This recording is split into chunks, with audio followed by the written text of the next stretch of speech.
brand new 2024. It is Brad Stine Has Issues. With me, God's comic Brad Stine, where comedy, conservatism, and Christianity collide in a cacophony of clarity. I am Brad Stine, and I created out of whole cloth from my very loins my son, Wyatt Leroy Stine. Wyatt, are you there? Yeah, I'm there. And next time you want to start with a cold opening like that, wait until I've set up the YouTube stream first. Well, you kind of started it. You went boom and pointed to me, and I just ran with it, son. You're the one who wanted to start like 2 minutes early. I didn't want to start 2 minutes early. I was going by what my phone said. My phone said it was 7 p.m. Yes. I didn't want to. There's people out there right now in Scotland going, what's going on? Where is he? Except for they had a brogue, and I don't know how to do it. No, there were people online right now going, why are they a minute and a half sooner than they should be? No, why? How could it be wrong if it's on my phone, which is done by an atomic clock? I don't know, but what I do know is that we have always gone after the computer time, not the phone time. All right. And now we've decided to completely upend that. Well, I got nervous, and then you panicked and said, should we just get started? And we did. We jumped right in. Folks, it is God's comic Brad Stine. This is Brad Stine Has Issues. If you were watching for the first time, that voice in the wilderness was my son Wyatt. We never show him on camera because of the tragic skiing accident that took place so many years before, and the mangled body is just too much for some to bear. It does make him a little extra side hustle in the side shows, but we can't show him. It's actually, I think, against the Geneva Convention, was it, Wyatt, that you break if we show you on camera? If they see the mangled body, it's just too much for some people to bear. What is the deal? I think it was the Paris Accords. That's what it was. It was the Paris Accords. Anyways, they don't want me to show my son, and that's fine. It's fine with me. It's fine with him, too. It's hard to get him out of the iron lung anyways, because it always has to be depressurized, and then it has to be cleaned and sterilized. It just gets old. I mean, it's a modern-day invention. At this point, I think it's more like a titanium lung. Is it? Oh, but I guess that doesn't roll off the tongue. Oh, you ordered that from Amazon. I forgot about that. Yeah, next day shipping, man. It was so serious. Oh, no, it was amazing. And what a lot of people don't know, my son is a huge Lego fan. This titanium lung is, in fact, Lego built. So he built it himself with his one finger that does work. So that was amazing. I'll give you a lot of credit for that. I always was impressed. You were all fired. The hard part was finding titanium Lego bricks. Oh, my Lord, that's hard. And it's not cheap, but why? It's worth it. If it helped you live a little bit happier life, a little bit more robust, fulfilling life. Well, I wouldn't say that, but it was fun to build. Yeah, that's true. Hey, listen, folks, I got to tell you something. It is 2024. It is Monday night. Some of you who are not watching are watching the college football championship. But for those of you who actually care about quality entertainment and inspirational all-Americana, while you're watching us here tonight. Some people might be watching from another state. I guess it's time to find out. So what, I'm going to put on my glasses. These are called my podcast spectacles. And we're going to jump in. Oh, my gosh. Obviously, Nick Kress and obviously Carrie Tudor are watching me. But guess who's watching with them? Quackenbush. What the heck with the bushquacker? That's a new one. I wasn't expecting that. You weren't expecting it? Nobody was expecting it. You think Nick Kress was expecting the bushcracker to be right there on top of things? No. That's why he hides out where he is. But you know who's the first one to say hi to me? Let's see. Chris Felto? No. I always have some off-brand thing. I get somebody else from Latin America. Mine says Ashley Haas.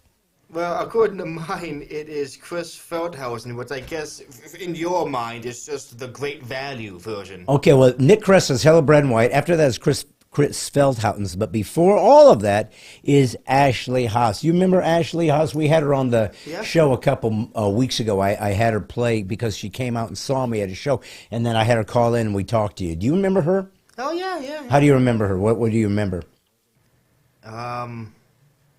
Yeah. I remember. Yeah, see, you're confused. See, Wyatt forgets people. He gets confused. He gets confounded. No, I remember her. I just don't remember what exactly we did. Was that when she called, or was that? Oh, that was that? Yeah. I thought we did something else between that. No, but we've talked about her since because she always jumps on. She's a piano teacher, Wyatt. Cool. And a lot of people don't know this, but she plays with her feet. So that's very unique. Hi, Bride and Wyatt. Go Huskies. That's Force Bainey. Wyatt, who's got the coolest name there or what? Force Bainey. Quackenbush, or as we like to call him, the Bushquacker Michael. Good evening, Sirloin, Loin Boy, and everyone. I trust that you all had a blessed week. I hope you're all ready, like I am, to sink your teeth into the next meaty episode of Brad Stine Has Issues, featuring As the Lows Turns. Wyatt, I'm going to just ask you. Let's just cut to the chase. You wouldn't happen to, for 2024, have us a nice, juicy, robust, ripe, and ready to roll Lowe's story, would you? Yeah, I in fact do.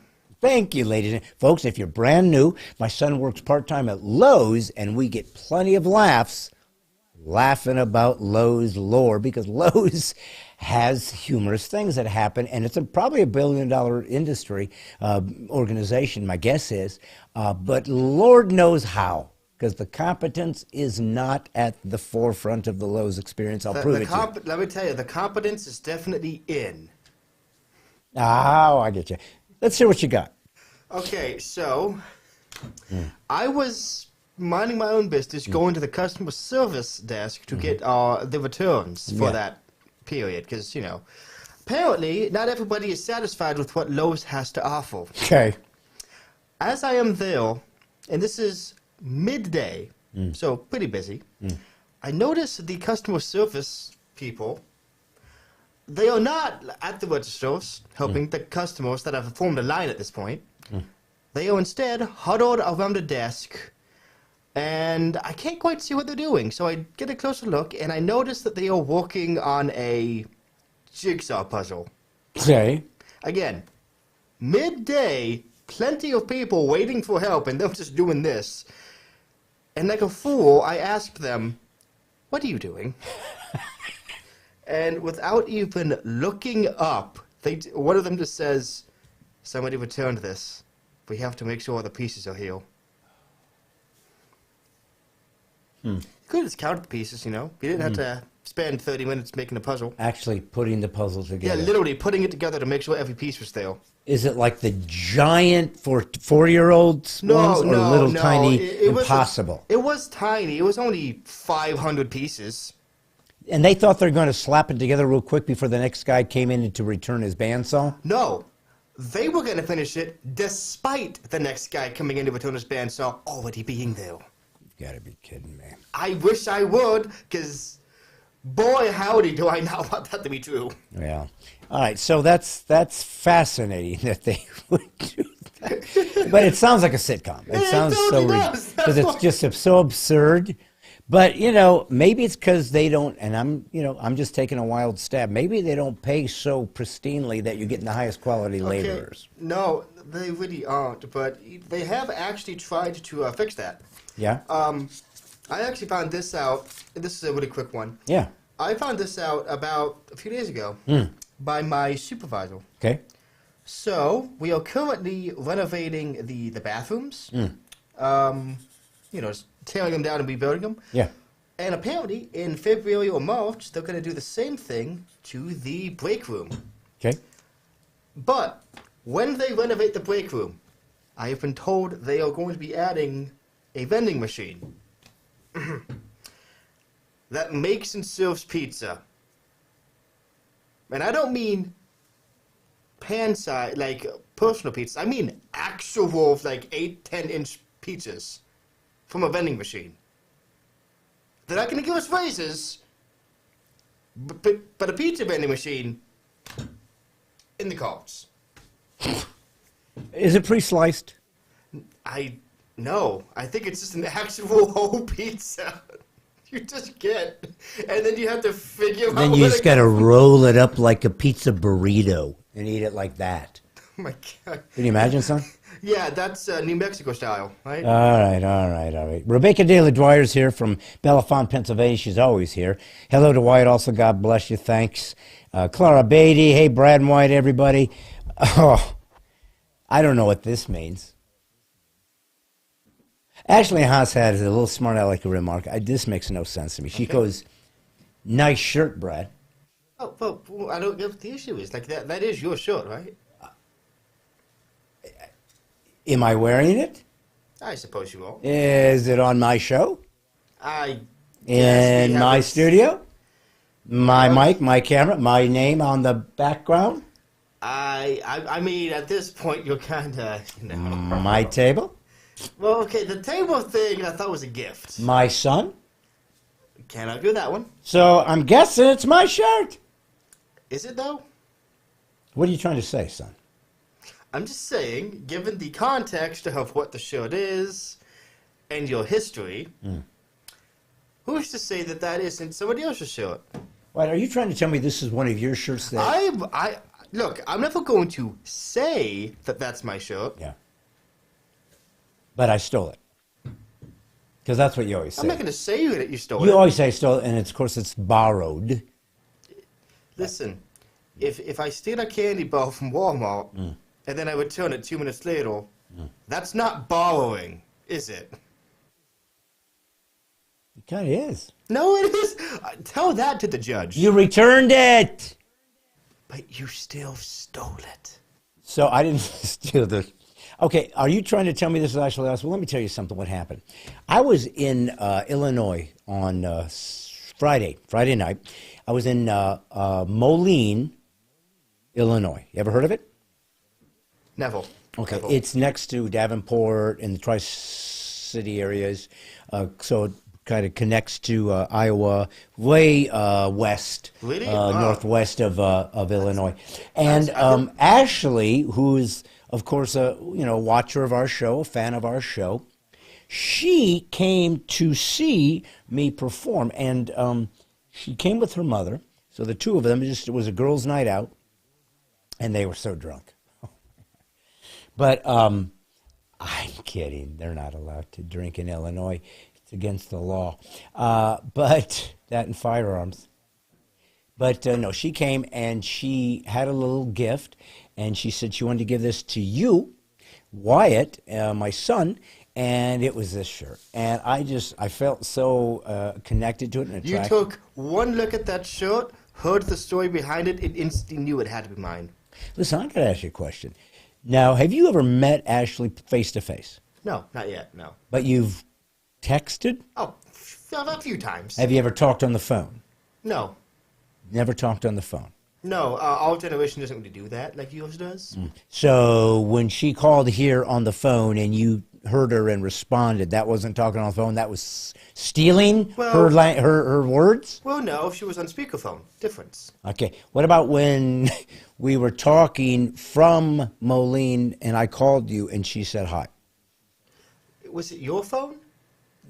Yeah, but what difference? You were calling me with guest speaker Ashley. I see what you're saying. So you're saying unless it's your phone activating it or hers, it's not actually talking on the phone. Much like if you take a candy bar, return it months later, it was stealing, even though I say it's borrowing. Well, no, because those are two different things. One of them will get you in legal trouble.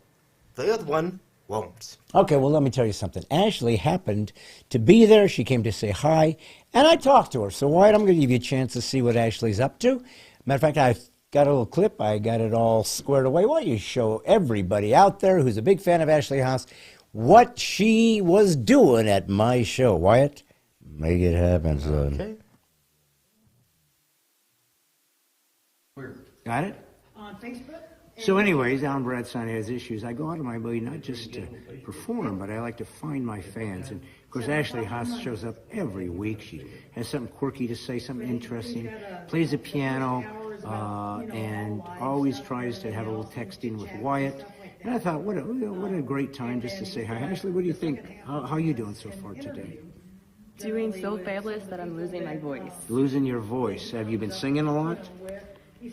Texting Wyatt too much that I'm so excited I cannot speak anymore. Oh, she's so excited by texting, she lost her voice. That is some weak vocal cords. If you lose your voice by texting, but that's the generation we've created. Well, anyways, I wanted you to see what it looks like when you guys come out to a show. I love to see you. I love to say hi to you, and I love to see the people that like what we're doing showing up. The real people with real skin. How about that? So, God's Comic, Brad Stine, Ashley Haas. Brad Stine Has Issues. Here we are. Bye-bye. Wyatt, wasn't she sweet? Yeah. And guess what? She got me this shirt. That's what I love about her. Well, wait, she gave you that shirt, but she accidentally sent it to me in accident. But here's what I want to. Here's what I got to tell you, and we got to go on. For those of you who don't know, there's a lot of fans that come on regularly. They're my regulars, and nobody's more regular than Nick Chris and Karen Boyd. And Karen finally showed up. Why? She's really lagging. I'm shocked. But she said, "Hi, Brad, Wyatt, all." And here's what's interesting. Carrie Tudor, of course, because she hangs out with Nick. Hey, Brad, Wyatt, and all peep. We were here for another Monday. Our weather in Ohio is going to be crazy winds. We're getting some winds over here in Nashville. And Karen says immediately, Wyatt's shirt, maybe? Now, I got to tell you something about Karen Boyd, folks. For those of you who don't know this woman, and most of you don't, but you see her talking. She's like a female version of Sherlock Holmes. She figures out more things. I do not understand how she does this, but she, how many people, Wyatt, how many people have seen you since we started podcasting, two and a half years ago? How many people have seen you on the podcast? At this current count, I believe 2. On the podcast? On the podcast. None, right? 2, give or take 2. Yeah, no, none. And so one time I was out in Minnesota, I was performing. Nick Kress showed up to 2 shows. He's been such a supporter, such a great guy. And I said, you know what? I'm going to call up Wyatt, and I'm going to introduce you to Wyatt because you deserve to see him. Because he's a supporter. And, you know, for those who are deeply committed to this podcast, you're going to get special access to things that not everybody else is. And so you did a little FaceTime, and he was the first one ever to see you. Well, then Karen Boyd shows up. Now, the thing about Karen is I decided, you know, she deserves this. It was 3 times she's come to a show. So I showed her a picture of you over at the fault line in San Andreas Fault when we were in California. Okay? So you didn't look at your best because it was the desert. But you were there, and she got to see you. But prior to that, she had made a comment way back, I'm not going to tell anybody when, where, how, that she referenced, I wonder if Wyatt looks like, and then she mentioned something. And then she said, I wonder if he could be, and she made 2 comments, just 2, referencing what you might look like. Both comments, Wyatt, were spot on. She was right both times. Now, I'm not going to give any of you any clues, so you can't go back in the archives and start scrolling through, trying to see everything Karen's ever said, so you can try to build your clue. That's up to you. But she nailed it. And she told me what you look like through deduction. Wyatt, it was amazing. Anyways, that's Karen. That's my girl, Karen. Dusty Wilhelm, my computer says it was 8:01. That's what it seems to start for me. Let's see. Beth Franklin, hello, precious people. Nicholas M. Blake, hello from Florida. Happy New Year, everyone. Let's see. Dusty Wilhelm was shocked when he saw that Ashley had beaten Nick, but she didn't. He was watching. Paula Faye Marie Rauchi, greetings from Florida City. You know how many names she has, Wyatt? 4. And what does that make her then? My favorite. Yes, four names. 4-name lady. Let's see. You know what Michael Quackenbush says? Supposed to have nasty weather here in western Florida. Strong winds with high tide. Jeff Hayes is there. Darlene Tolson is in South Carolina. Glesna Barabbas Jurgen Koysen. What? Another 4-named lady? She's shooting for overtaken. Wyatt, she's trying to overtake Paula Faye Marie Rauchi, and look what her name is. Glesna Barabbas Jurgen Koysen.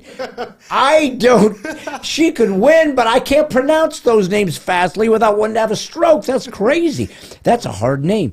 Let's see. You know what, Nick Kress, he got distracted because he was making a smoked turkey sandwich. Or he was making a turkey sandwich while smoking. We're not quite clear.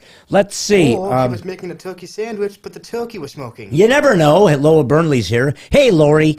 Louis Leon. Hey, Brad White and friends.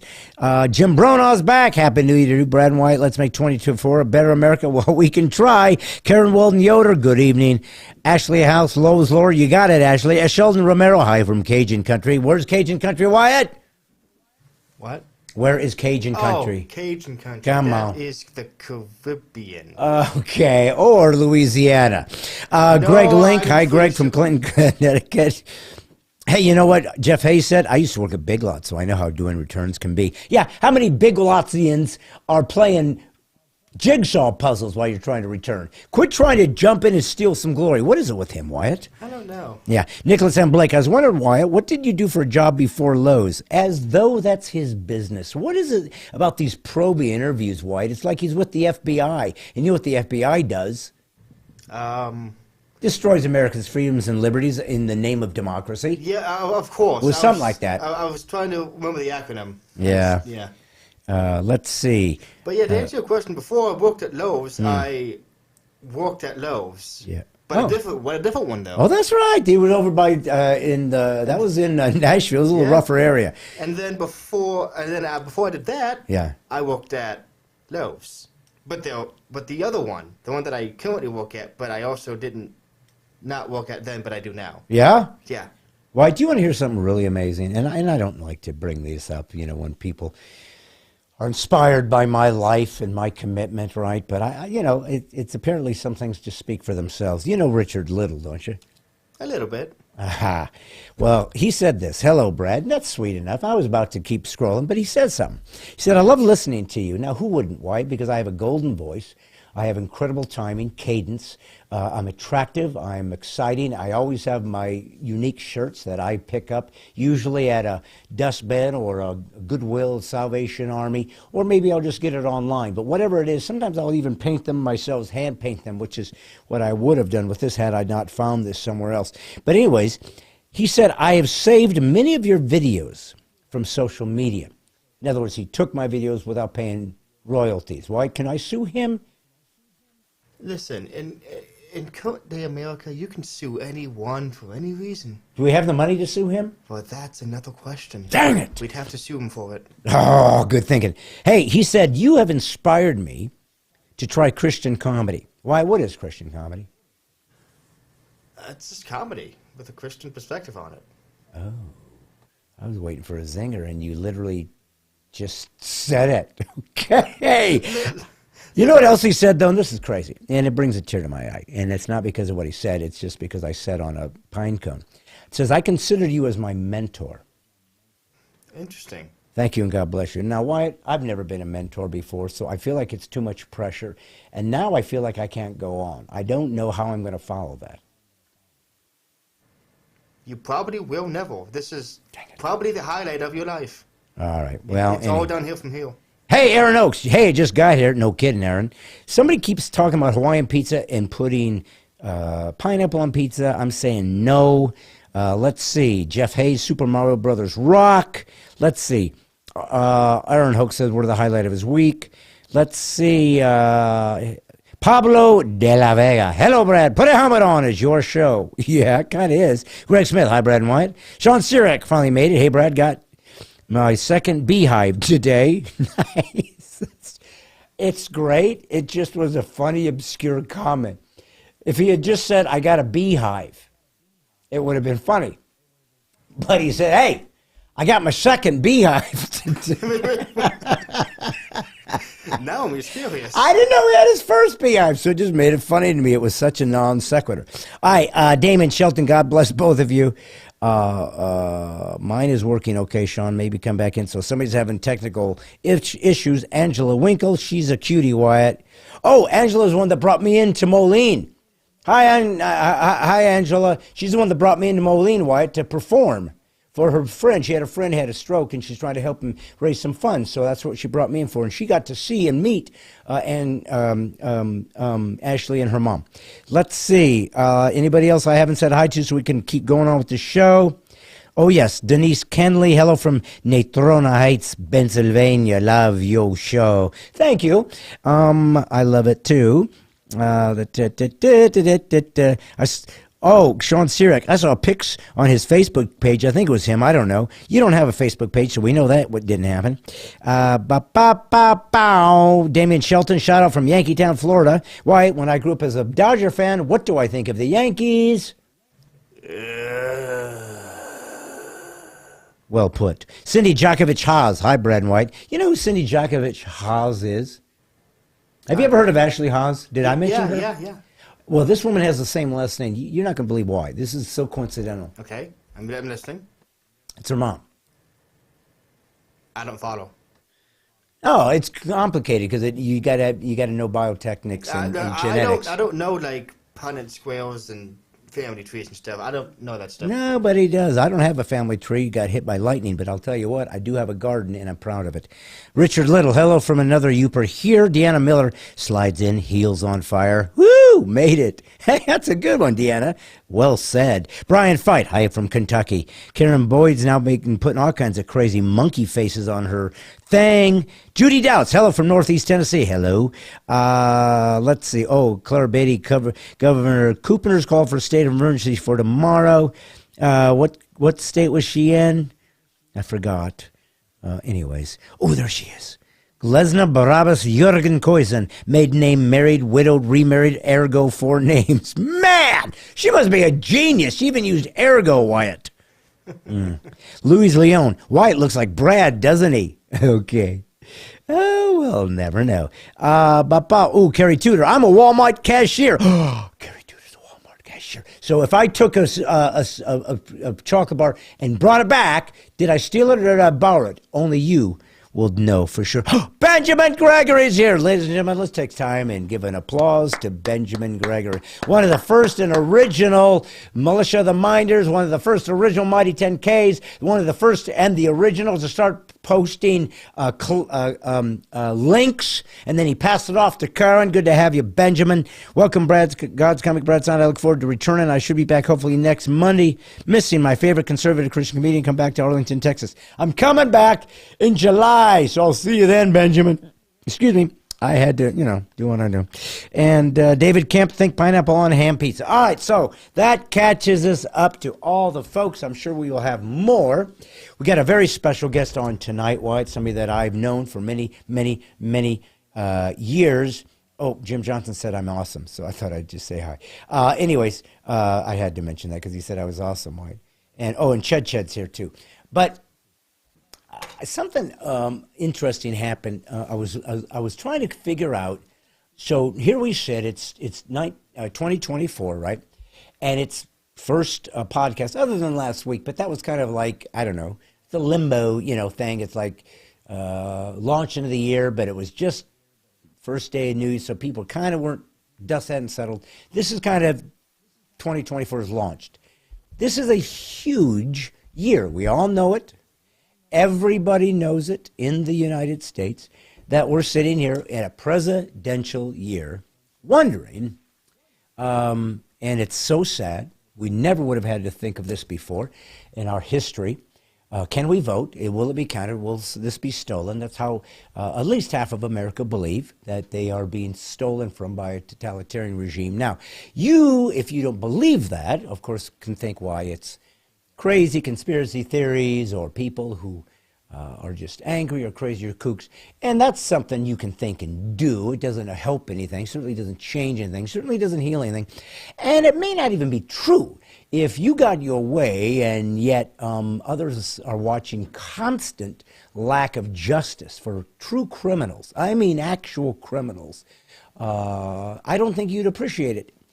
And our hope would be that you would jump in and join us as Americans, ditching republicanism, dishing Democrat parties. Both are corrupt to the core. We have seen this at such a level of corruption. They are now making it a way of getting big money in the stock market. I mean, these people, they're gone. They are corrupt. They use the FBI to go after citizens now. I mean, it's a third world country in the United States. We never thought it would happen, or that we'd catch it on the fly and stop it, right?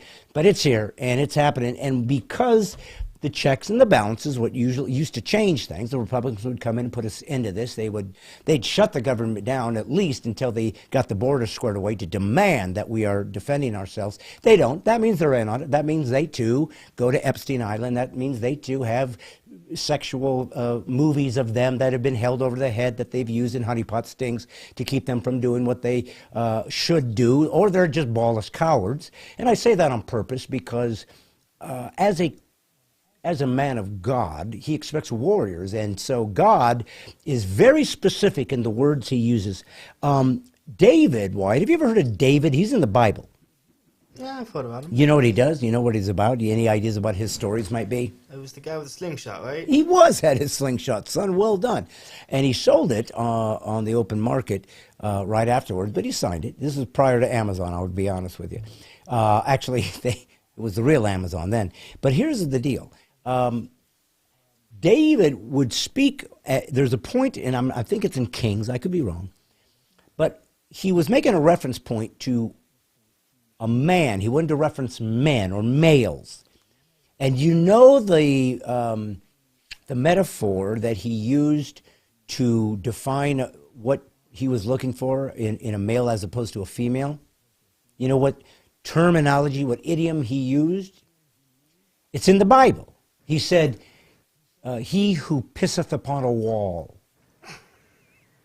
Now, I don't know if you're aware of this, son. Maybe you're not a big, huge understanding of female anatomy. But, quoting the Bible, they don't pisseth upon a wall. It'd be tricky for a woman, real tricky. Not easy for them to do. They don't have the accoutrement to allow them to keep things steady and on target without making quite a mess. And so he was talking of men, but he said it like that. They who pisseth, and use piss. Piss, is that a bad word, Wyatt? Piss? I don't think so. What does it mean? Urine. Is urine a bad word? Probably not. No. Is pee a bad word? Probably not. No. Tinkle? Is that a bad word? Yeah, absolutely. Tinkle. Well. Absolutely. How dare you say that? Well, I didn't mean to, son, and I retract. I retract that. Jury, disregard everything you just heard. But my point is simply this. It's a term, a word that is just synonymous with every other word that we just mentioned, means the same thing. Some people think, yes, but it's crude. But one of the things you need to understand is there's a category for the word piss. Same category as the word poop. Do you know what that categorical distinction is called for words of that type of a reference point? No. Scatological.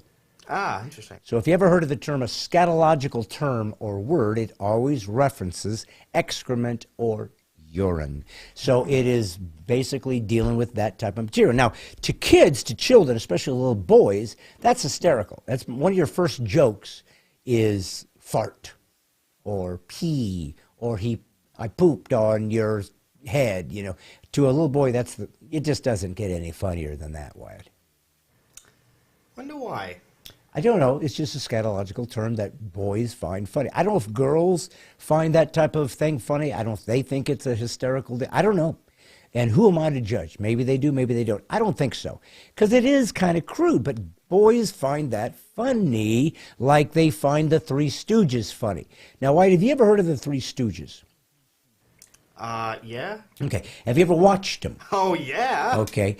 And do you like them? Oh, yeah. Now, tell me what it is about the Stooges you find compelling. Well, it's just one of the first, at least to my knowledge, really popular slapstick routines. Yes. A classic. And it's Classic. ridiculous. They're poking each other's eyes out, hitting each other with hammers, ripping their hair out, grabbing them by the nose, smashing things over their face. It's ridiculous.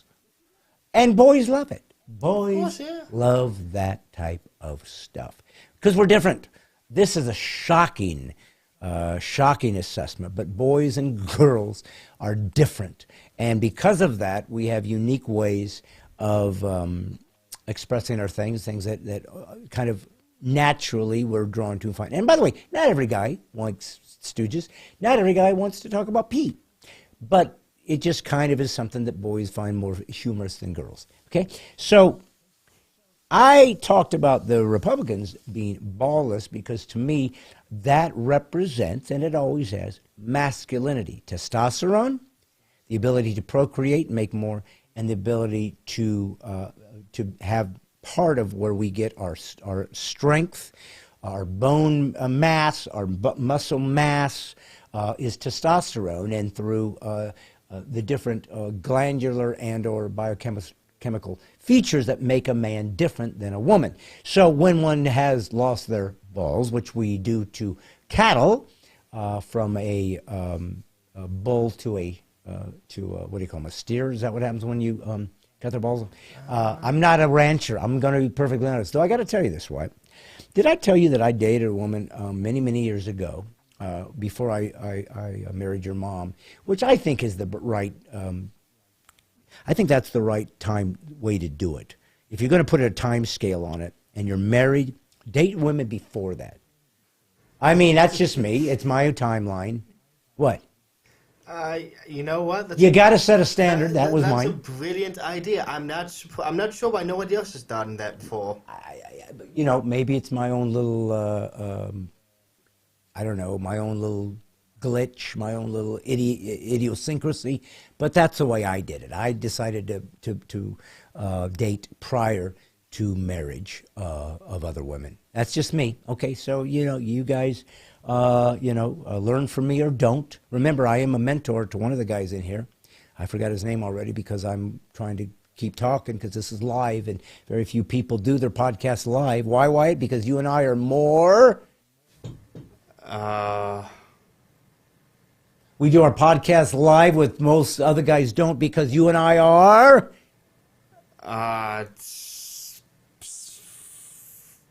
Dumb. We're dumb. Who would do it this way? Yeah. Shoot it ahead of time, edit all the crazy crap that you ruined. That's what I was saying. Yeah, I'm just saying. Obviously. Okay. I was just doing it in a clever way. No, you were. It was timing. It was a timing thing. No, And well, you see, the whole point you're is, my sidekick. You got to have timing down. I understand I have timing down, but the timing was if I spent so long that it became awkward, you'd know that I meant that I was saying dumb non-verbally. Well, but it's like you stole the word dumb. I didn't steal it, I just borrowed it. Well, I don't think so because you didn't bring it back. Well, how do you know? How do you know it's not back here right now? Well, it could be, but I will tell you what's not back there right now. Your shirt. Let me tell you something. I want you to understand this about what I was getting at.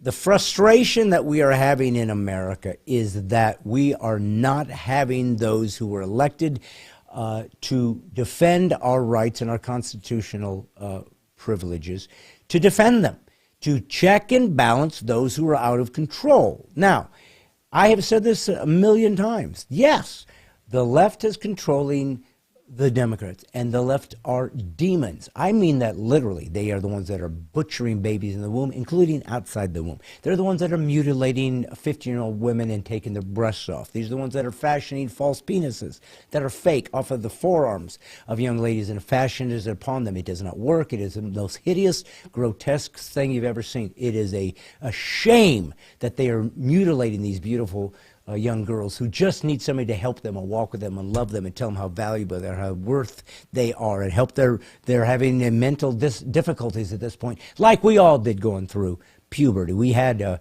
one of the original transgender operations that we had on, when was that? About a year and a half ago. Do you remember that, Wyatt? Not really. You don't remember that one. Well, we did. But anyways, and that was amazing. But I care about people as a Christ follower. I care about actually helping them, not trying to give false hope and false illusion of help that is destroying people only for money, to make money doing these operations.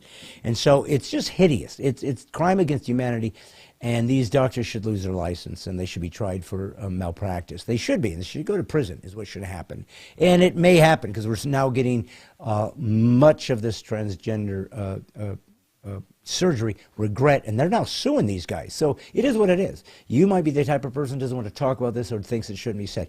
Well, they're about to go to court and get sued, and if they start losing their licenses and getting flipped, as many as states which have outlawed this butchery, then you'll see you are on, again, the wrong side of history. To care about people's feelings, to care about helping people feel good about themselves, instead of actually helping them be good with themselves, is what's destroying their lives. And you're part of that because we expect you to be disciplined, especially for younger kids who don't know any different, how to differentiate between what is good and bad and what they should feel and not feel at this time of their life. They're going through a hard time.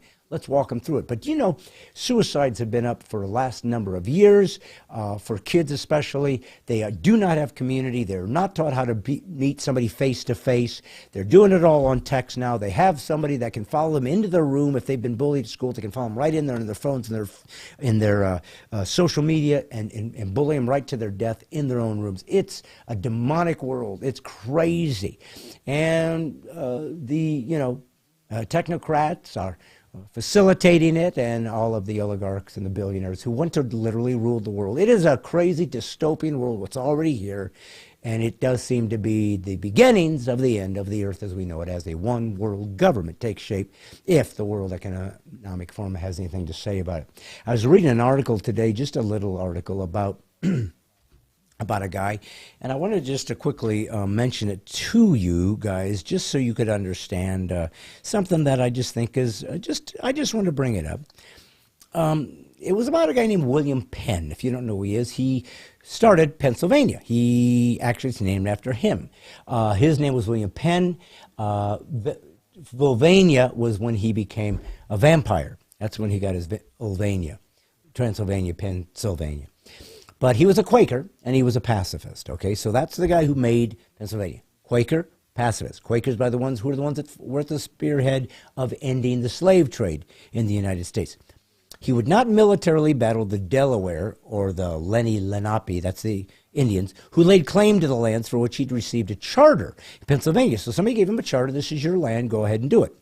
And he wouldn't battle them. He wouldn't go to a fight. These Indians said, "Now this is ours," and he wouldn't fight them. He wouldn't go against them. So as a result, he worked out a treaty, and he bought lands through negotiations with the Delaware chiefs. He bought the lands from the chiefs. They said, "Okay, we'll sell it to you," and he bought it from them, and they sold it. By negotiating these treaties, Penn was part of the natives' chain of friendship. He upheld his end of the treaty and did not trick or otherwise renege on his commitment to the natives. He also paid a fair price for the land. Now, the reason I say that is because there's a park there, and they have a big statue of him in front of where he was born, and they're going to remove the statue, and they're going to replace it with some more of some Indian, local Native American information about who those people were prior to him. Now, it's in Pennsylvania, named after him. They're not going to change the name of the state yet. They'll shoot for it, but not yet. They're going to remove his statue, even though he started this, even though he was a Quaker, even though he paid for the land, even though he did it through a treaty, even though he refused to fight these people, even though he was part of a land that has been taken by these people. That's how it worked, and they paid for it. And many of the Native American Indians, they wanted that trade. They wanted those guns. They wanted those bullets. They wanted that steel. They wanted all of those beads. They wanted those things. They were happy to trade. These were people that were basically in the Stone Age, and they were being brought into a place they could not and would never have reached on their own. They were happy to do it. Yes, there were people that abused these people. Yes, there were treaties that were broken. Yes, there was genocide, no question, like has happened, in the last couple of years in Nigeria against Christians by Muslims who are creating genocide against my people in Nigeria, happening right now. So if genocide is evil, all of you leftists, drop at what you're doing, fly to Nigeria, arrest all these Muslims and put them in jail for murder and butchery. Do that. And then I'll know you're so serious about really caring about civil rights. But you aren't. You don't. You don't care. You care about a leftist cause, which means everything West must be despised. Everything not West must be emulated. Everything from the West and our heritage must be scrutinized, deconstructed. Everybody else's lunacy of whatever they may have come up with, that needs to be energized and started as the new absolute foundation for America.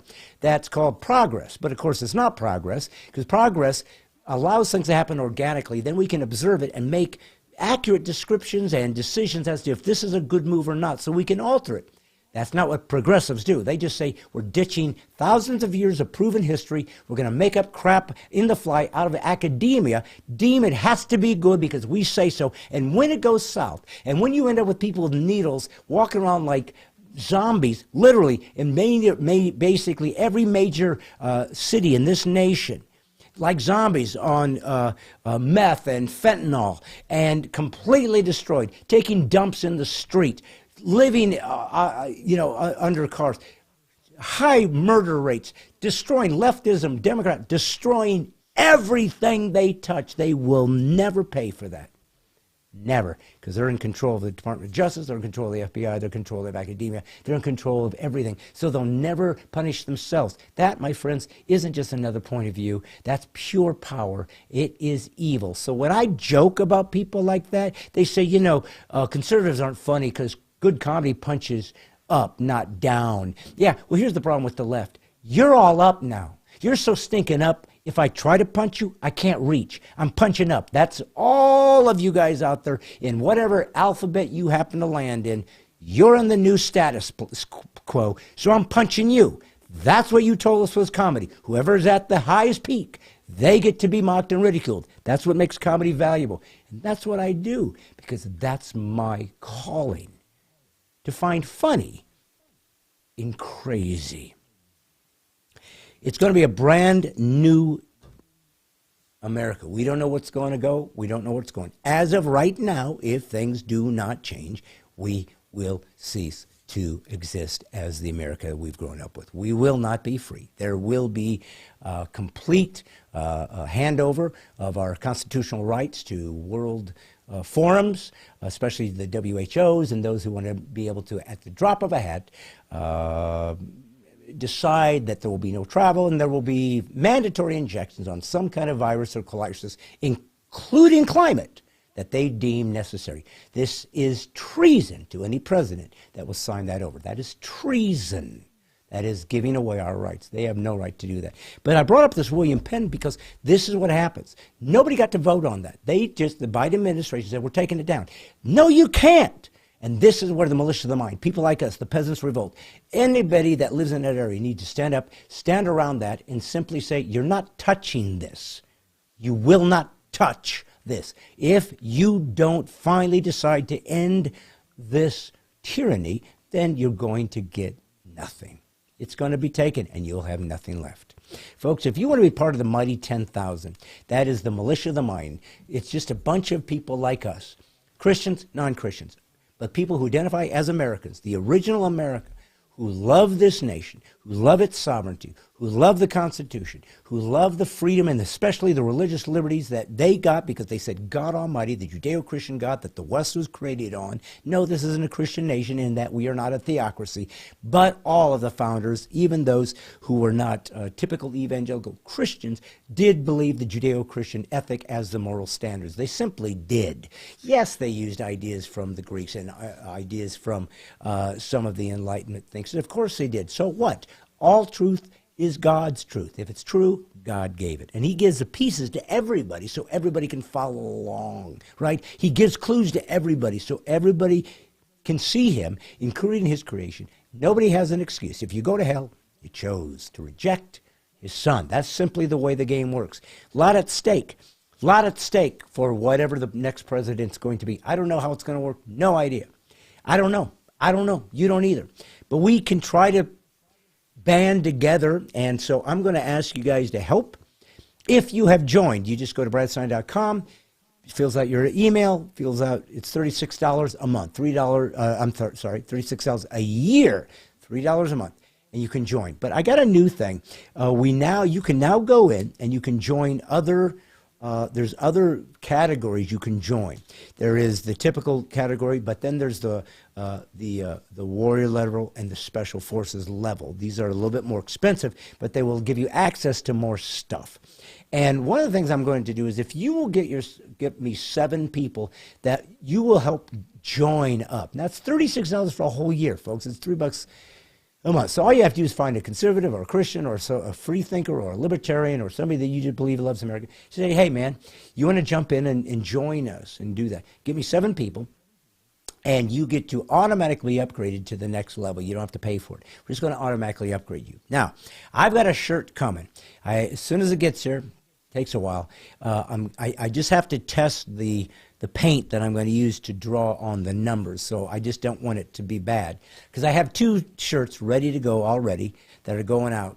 And as soon as I test the paint on this when I get my shirt, so I know which one works, then I will film myself signing the first 2 Mighty 10,000 shirts that will go out to Nick Kress and Karen Boyd, because they've just been so committed to this podcast and to my ministry and what's going on that I just am grateful and happy that I can send it out to you. Other people can join too, and you can get yourself a shirt and join. If you've done that and bought the shirt, I will also sign and number yours personally and send it out to you. We will do this because we're just trying to show that we are one. We will fight together. We will do this. We may not win. We may not win, but if you're a Christ follower, you win every time, because God wins every time. You go to heaven forever. This is where we're going. This is what we're shooting for. That doesn't mean you neglect down here. You redeem down here. You fight for down here. You do it by justice and rightness, and you care about it, and you be passionate about it, and you find your courage again. That's what I want to do. And if you'd like to join me, do so. Go look at bradstine.com. Check around, walk around inside of there, and see if you might want to upgrade your membership. But I would prefer you help me get 7. 7, of course, is God's perfect number. If you can find me 7 people that will jump in that you can help join, you get automatically upgraded. But it just gets us more members, so we can grow this into something. And I might even have to do a special year, what do you call it, telethon. That I might go through Give, Send, Go, who was Heather Wilson, my first guest, who is the president of Give, Send, Go, and try to raise some money. It's probably going to be a lot, $50,000 or $70,000. But that will cover the entire year. That will cover Wyatt's salary. That's going to cover a producer that is coming in and directing sketches. And pretty soon, very shortly, I will have my first sketch to show you guys. It'll debut with you before it goes out on social media. This is the next level. I told you I want to do sketches and to go out and tell God's story and tell our point of view in a funny way, in a sophisticated way, as well as my stand-up comedy and everything else that I'm trying to do. So that's where we're at. That's what we're up to. I hope you guys want to join us and jump in. But tonight, I've got a very special guest. It's a little different. Not really, but kind of. He's a comedian, and I haven't had a lot of comics on, which is odd because I'm a comic. But I've only had Jim Brewer, I've only had Victoria Jackson, and I've only had, let's see, was it Anthony, the European, I just blanked, I'm so sorry on his name, but only 3 comics. This is a comic that I started in the business with in the nightclubs back in the late 80s, starts of the 90s. I think he is absolutely hysterical. He's not famous, but he has certainly worked with lots of famous people. And so we have a long interview because I wanted you guys to see, just like when I brought in the Sword Swallower, just like when I brought in the sideshow guy, I like to bring in interesting artistic guests with you guys, as well as the astrophysicists and this and that, who I'm interviewing another astrophysicist tomorrow, by the way, so he'll be on next week. But this is a regular, pull yourself up by the bootstraps, blue-collar, in the trenches, in the clubs comic that's been doing it as long as I have. And we grew up doing it together. And we were just a couple of guys trying to figure out, and we were friends. And he's just a really nice guy. But here's what's really interesting. He's a leftist. He's a left-leaner, or probably, to be honest, more liberal, I think is what he actually is, more of a classical liberal like a Bill Maher. But part of what I wanted to show you guys on the Militia of the Mind, on the Mighty 10,000, on the Peasants' Revolt, we have to learn how to be able to talk to people that disagree with us agreeably. We have to learn to find some dignity, care about America and freedom more than our little tribes or our political party. So that's what I'm trying to do here with this interview today. You're also going to see the backstory of how comedy works and how you write it and how do you go through these businesses. He also has a clip. I have a great clip of him on his night on the David Letterman show. You're going to see a clip of his set. It's hysterical, makes me laugh every time I see it. It's a wonderful routine. You're going to see it. His time on the Letterman show, he's on it twice. And yet here he is, just a regular guy pushing it and trying to make a go of it after all these years. And so you're just going to see what it's like, just a regular old guy who's been grinding it out for 30 so years. His name is what's his name? No, I'm kidding. His name's Tom Ryan, and some of you might have seen some of the material. I don't know. He opened, I know, for Brian Regan. When Brian Regan was here in Nashville, I went and saw hi and talked to him and Brian. But for those of you who are interested kind of in the backstories of artists and how they do what they do and how they come up with things they do, this is what we're getting. Now, we've done it with a couple of musicians like Gary Chapman and Bart Millard and so forth, but now we're going to do it with a comedian. So I thought you'd find this interesting. I thought you might find this really deep, and so we're going to run it.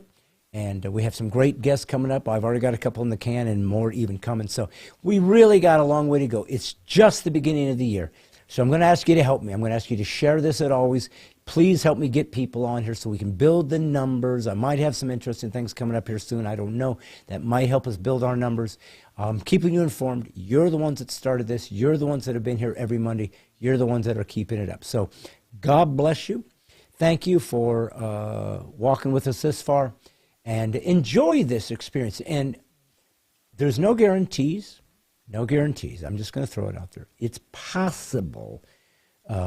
He's a big sports fan, so he's watching the big game, the football game. So I don't know what time he gets over, but he's watching. But it's possible that Tom Ryan, the one that you're about to see interviewed, comes on and jumps on the thread and says hi. I said, if you want to say hi, I said, if you do, people will probably want to ask you questions or talk to you, and you don't have to. You don't even have to say you're there. But if you want to, there's some great people on there that might want to ask you about comedy and whatever. You might have some fun. So he might show up live right now as we're watching this pre-tape of him. He may not. But either way, I think you're going to enjoy it. I think you're going to see what it really looks like to try to be a stand-up comic in America and how far and how much has changed since he and I started over 30 years ago. So, folks, God bless you. Enjoy this interview. And, of course, I will see you next week. But for right now, God's Comic Brad Stine and an interview with an old friend and a wonderful comic. You'll see. Tom Ryan. Folks, I got to tell you something. I have had so many interesting guests on my program, much smarter than me, much more intriguing than me, much more accomplished than me. But I got to tell you something. That's a low bar. Anybody can pull that one off. But nevertheless, I have succeeded in continuing on my little career for all these years. And along that career path, I've met many, many, many people. From many genres of life and expertise. And as you guys know, on Stine Has Issues, even though most people come to see me initially because I'm a comic and they've seen clips and they think I'm funny and they want to see what I'm up to as a normal human, I haven't had a lot of comics on. I really haven't. I've only had a couple at this point. Honestly, not because I'm anti-comic, because some of them are really interesting guys, but I felt like I've talked to comics. I know comedy. I'd rather kind of go another direction. But there are a handful of folks that I really would want to talk to as comics.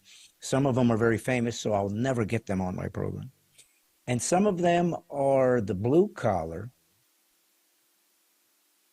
in the trenches, stand-up comics who have been doing it a long time, have eked out a living in a very difficult business, and deserve to be more known. But it's the nature of this ridiculous show business where some people, not everybody that is really good at their craft, always get the most accolades. And this gentleman that I'm about to introduce to you is, I'm glad to call an old friend.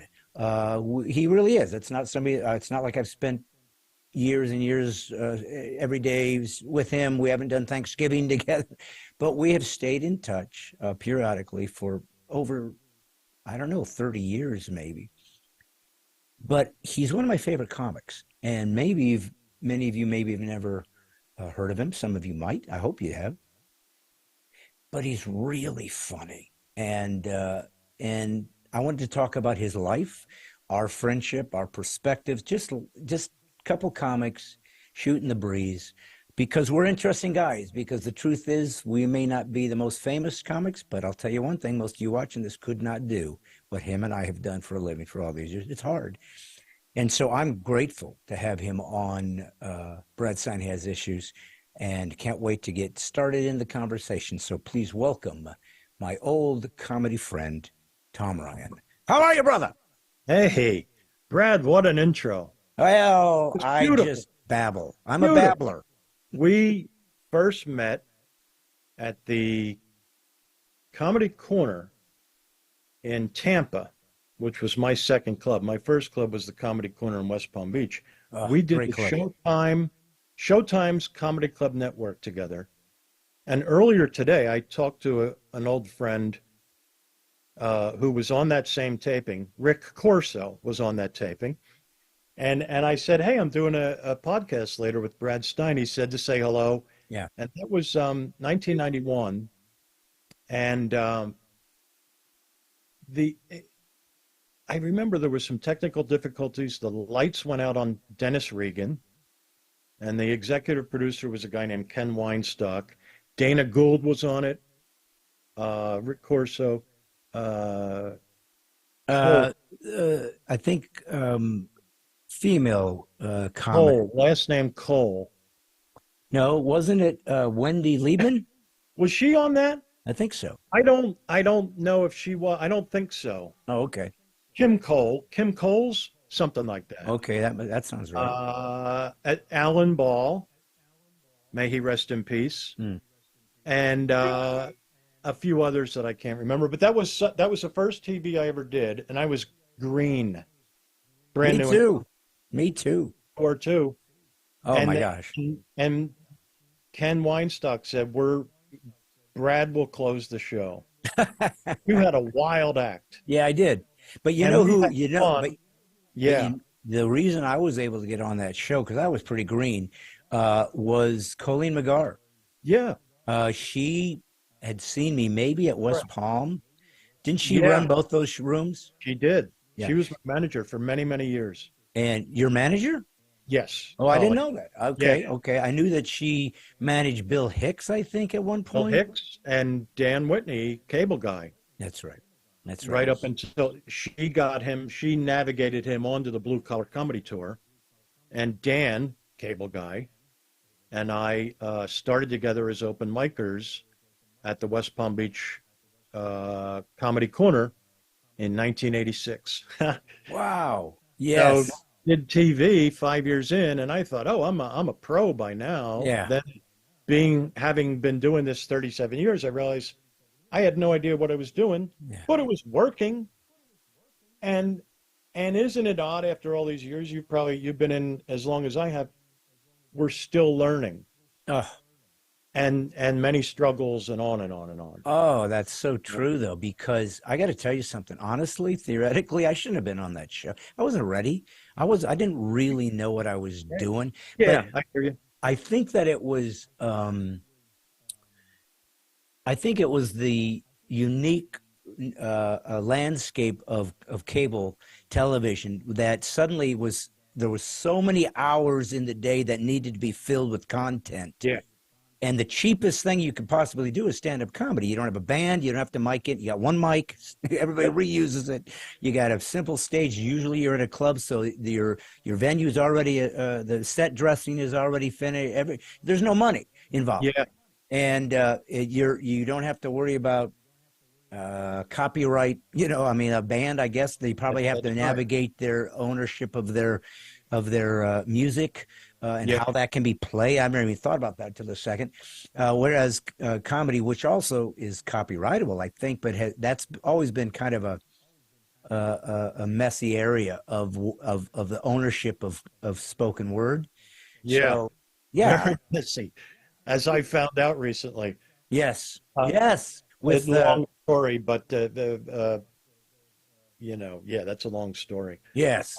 And I don't know if you want to get into that because I don't want to harm your right. There's lawsuits floating around about royalties. What portion of comedy should be paid royalties? I got entangled in a lawsuit, and it's cost me a little bit of not a little bit of money, more money than I could afford. Yeah. Not that I'm paying out, it just suddenly my royalties that I was collecting and relying on went to zero, and that's being resolved currently. It's a long story. Yeah. To pivot, the other club that Colleen booked and where I started was Comedy Corner West Palm, and she was able to get Showtime to set up 2 tapings of that comedy club network. The one that now I was working as the doorman, occasionally as a bar back at that club when I started. By 91, I'm now full-time comedy on the road. But when I was in town, I would pick up an occasional shift of, can you help us bartend on Thursday night? Great. I also was the go-to person for, hey, can you pick up the comics at the airport? Absolutely. So Colleen says, okay, we're doing the Showtime's Comedy Club Network on Thursday night taping. Can you go to the airport and pick up these 2 comics? Sure. What are their names? Well, the 2 guys are Fran Solomita and a guy named Adam Sandler. I believe his first ever TV appearance, one of his first. I had a Chevette at the time, was a 82 blue Chevette. I pick up at the airport. Fran Solomita gets in the front seat. This guy named Adam Sandler gets in the back seat of my Chevette. I take them to the hotel. See you guys tomorrow night at the taping. They couldn't have been cooler. Adam Sandler was such a nice guy. I'd never heard of him. The next night, he blows the roof off the place. They both did. And everybody was just going, who is that guy? He's so unique and different, and he has such a personality that just bounces off the stage. And then he went on, and I've run into him a few times since then and always remind him, I picked you up in a Chevette at the West Palm Beach airport, and he was so cool. But even from minute one that I saw him, he had a charisma and a confidence that it never surprised me how far he went in showbiz. Never surprised me. Well, and that's a very necessary element, I think, for making it in the business. You have to be relentless. You have to believe that I can do this. Because it's too hard. It's too hard to not be a fighter. Yeah. And I've had, I have to be honest, I've had confidence issues over the years, big time, including sometimes on stage where I'm just going, what am I doing up here? I shouldn't be here. And I've had a few times on stage where I've had mini panic attacks. And one time in Tampa at Side Splitters, where I just started, the heart started palpitating. And I'm just going, this can't be happening now. Oh, it's happening now. And it was a sold out weekend show and I was headlining. And I got to the point where I started losing my breath and I'm having trouble talking. And I decided in that moment, and I learned from this moment, I'm going to just tell the audience what's going on right now. I go, folks, anybody here ever have what I would call a panic attack? Half the crowd, yay. And the show was going well. I go, I'm having one right now. And they laugh. And I go, I can't believe it. Not now. And they put my mind at such ease that it happened one other time. But here was after that happened, I learned something. And my catchphrase, if I ever get palpitations or whatever, don't panic about the panic. That's the key. Don't panic about the panic. Because I've battled stage fright issues throughout my career. And now it's like, you don't die. Yes. That's it. People are understanding. Yes. If you have a meltdown and walk off to the side for a second, it's comedy. Nobody's going to get hurt. And it's pretty wild. That's interesting that you should say that. I don't know if I have ever said to anyone, but I've had panic attacks. Have you? Yeah. And the first time I ever had one, I was performing for a corporate gathering for Hobby Lobby. Hobby So Lobby. so it's a big deal because it's a $1 billion corporation, Sure. and they happen to be known to be Christian people like me and conservative. So my thinking was, boy, I'd like to get in with these guys, and maybe they'll have other parties, because they can pay you. Yeah, you want to hit it out of the park. So it was a big deal, and here's where it happened to me. When people perform stand-up comedy, of course, most people don't, so they don't know how it works, but you will have your opening jokes that kind of establish, here's kind of my style, here's my rhythm, here's what I talk about, here's kind of my vibe, and they always work. Yes. Always. That's why they're your opening piece. They're your pillar. Yeah, and you need it. But not only does it work, so you get that first laugh, but it will also tell you quickly as a comic kind of the direction, the pacing you're going to have to take, because they might laugh with the typical, wow, okay, just do what I do. I got it. They're with me. Right. But sometimes it might be not quite the robust laughter, and you might think, oh, okay, I'm going to have to maybe speed this up, or maybe I'm going to have to be a little bit more aggressive. I mean, you have to make these instant adjustments as to the tone of what this audience is giving you, because they're going to be, whoever they are, you can't fix it. They are them.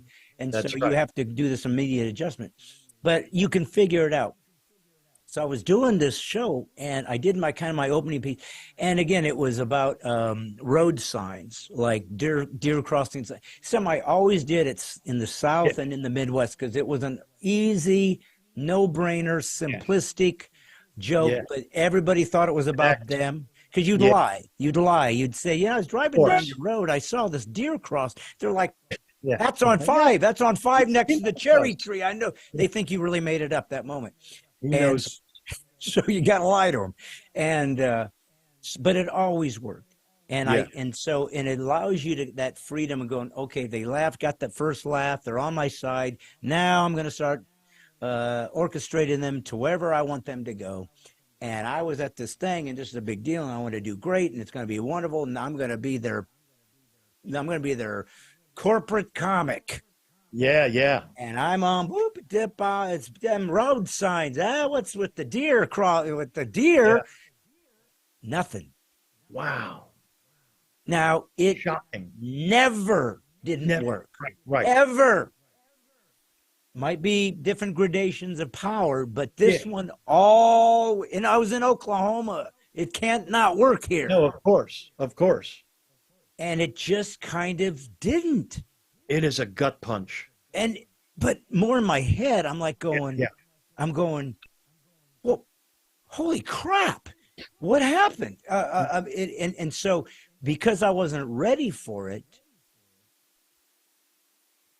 I wasn't able to kind of go, oh, okay, I'm going to have to do a little adjustment. I was like, and somehow it so blindsided me. That I began to panic.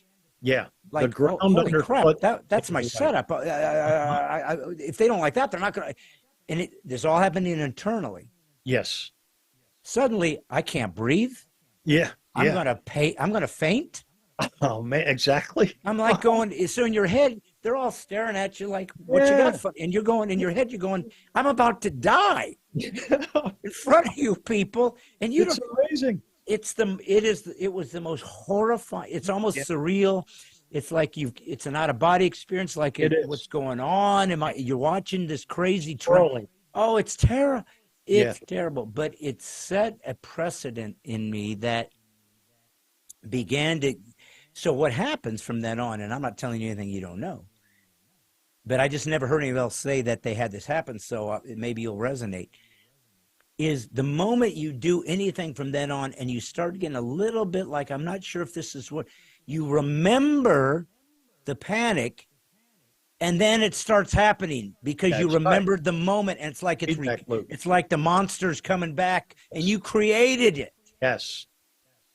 Oh, it's inadvertently, it was whatever was in the air that night, and it could have been the setting, which the more we've done this, the more we realize the way a room is set up is vital.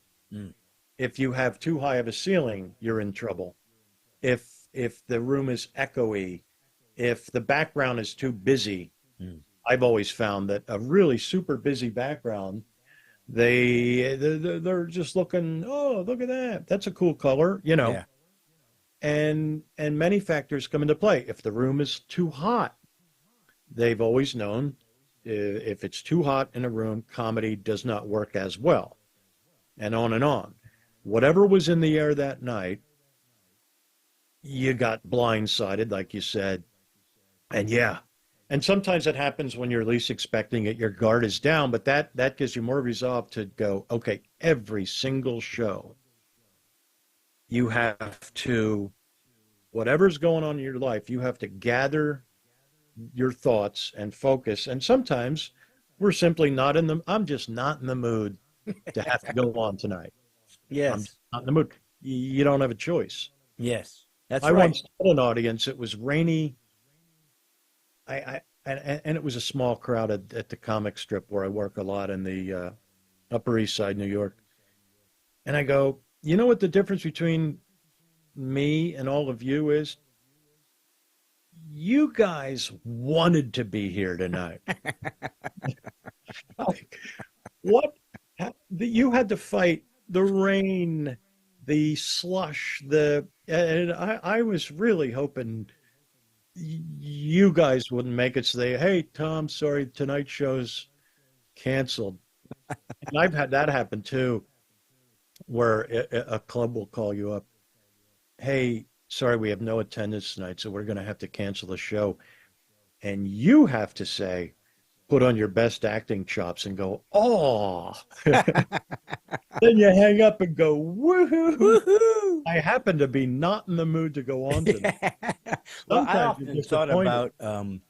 about what it must be like for a professional athlete, because you've got to be, you're playing a hard game every day, and people are coming to look at you and play at this level. And you're, you know, if you're tired or sick, or your kid, you know, is having trouble in school, your wife left you, who knows? Yeah. And you got to go be this professional athlete for 162 times a year, Exactly. and they're paying you a whole lot of money. So you better be there. And by the way, there's a guy right behind you that'll take your job without you thinking. Absolutely. I mean, and so talk about, how do you get I don't. ready every dang day?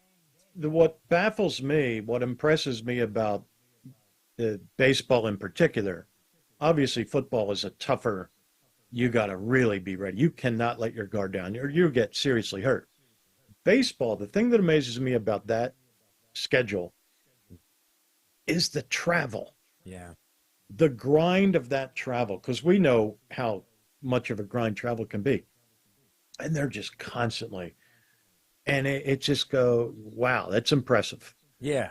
Yeah. To be in different hotels and having that, the bus is leaving at 10 in the morning to the airport, be on the bus. Yeah. You can't oversleep, or you're letting your whole team down. And that becomes a grind after a while. Well, and having to be on time, 81 games a year on the road.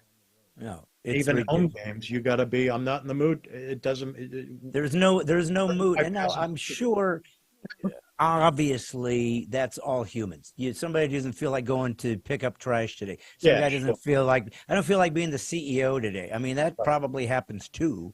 But there's something different about being in the arts, the performing arts, because you're the product. Yeah. You're the guy. If you don't show up, there's nothing to fill in the gap. It's just you. And you know, Joe DiMaggio once famously said, you know, somebody asked him, why do you play so hard every day, especially as he's getting older? He said, because there's a kid out in that stands right now that's seeing me for the first time. Yeah. And he had this obligation, like his brand meant something. What he did had a deeper value to people watching than often we give credit to ourselves. I've in my little tiny subculture, I've reached a little fame. I'm certainly not an Adam Sandler, obviously, or a Brian Regan or Seinfeld, but I've had Sure. people spend ticket money to see me. See you. Personally, I want to see him. I'm paying my money. I'm getting a babysitter. I'm taking time. I'm driving 5 hours to see. I mean, where I'm going, I wouldn't drive 5 hours to see me. I wouldn't. I would not. And it's not even being funny. It's like, that's too far. Wait till I get closer. Yeah. Anyways, my point is, I've always felt like I owed them their perception of me, not how I perceive myself. If they think I'm so good and I somehow brought such laughs and joy to their family or to their life that they have decided I'm going to go spend time and money and effort to see you, then I want to treat them like, make them feel good about it, because I can't believe it, but I feel like I owe them their perception of me. Does that make sense? Yeah, I totally agree. And it's funny that one time I told you before we came on, I've had a cough and cold last couple of days. And of course, when cameras roll, the itch right there. So luckily I have some water here. Now, I said that to that audience on that particular night, but I've been in other situations where the crowd was very small, and even if they're not there to see me, comics will criticize a small crowd. Oh, great, 16 people. I always like to say, I've done this as a go-to bit. There were forces happening in the world tonight. In New York, particularly, I said, this is a city of 8 million people. Any one of those 8 million could have made it here tonight.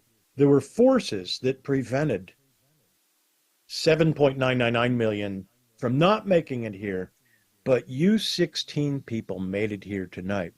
You are the salmon of audiences, Nice. They feel like, Yes. like you jumped through all those waterfalls to get here.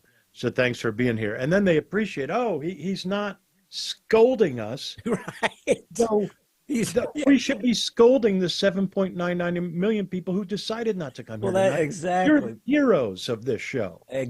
My thing is, why am I mad at them? They showed up. They showed up, and it's a little bit of a pandering thing. Yeah. But it sets a good tone. He's not mad at us. Everybody else was mad at us. Well, but I got to say this.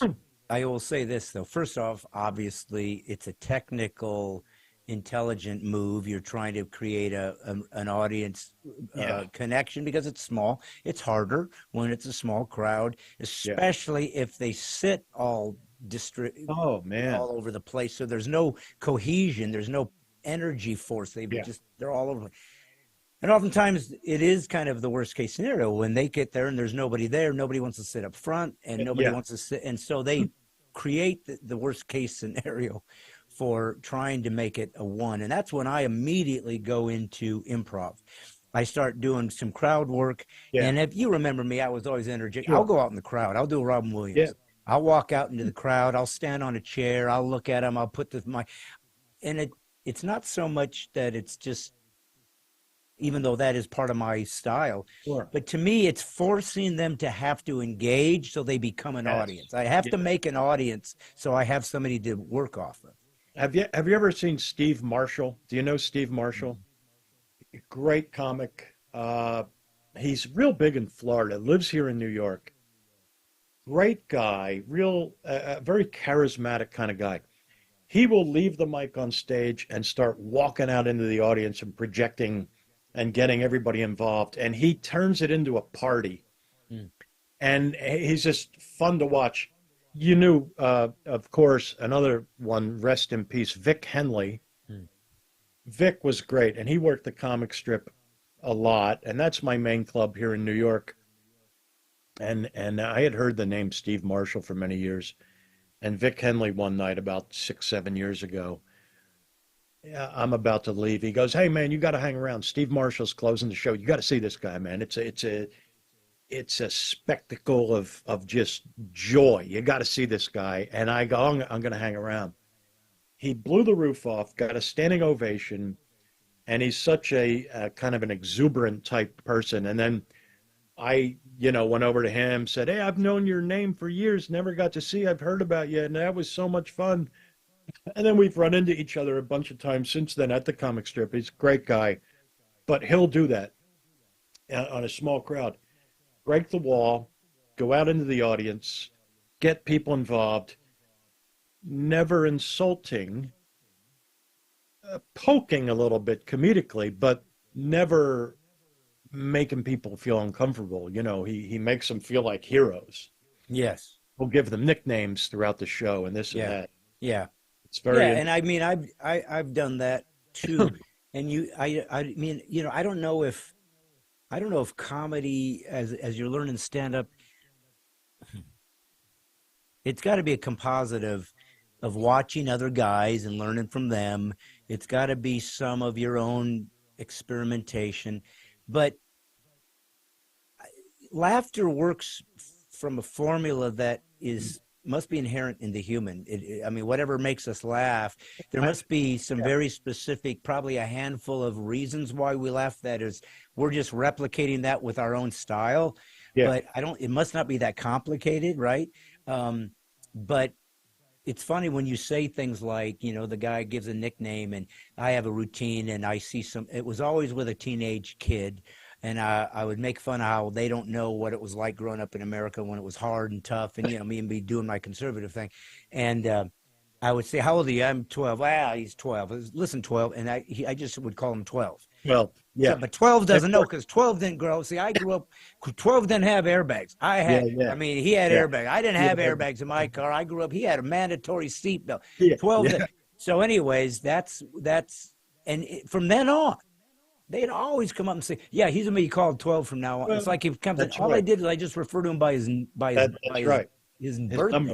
But anyways, it's this technique that you acquire, and it works. And now it's a bullet in your chamber to use when you need it. Absolutely. Yeah. And well, folks, before we go, I mean, we got a lot more to go, and I'm just so excited I really am. I've met a lot of interesting folks, but I just like talking to comics and old friends. I've always loved your personality, your countenance. You're just a nice guy, and I enjoy talking to you.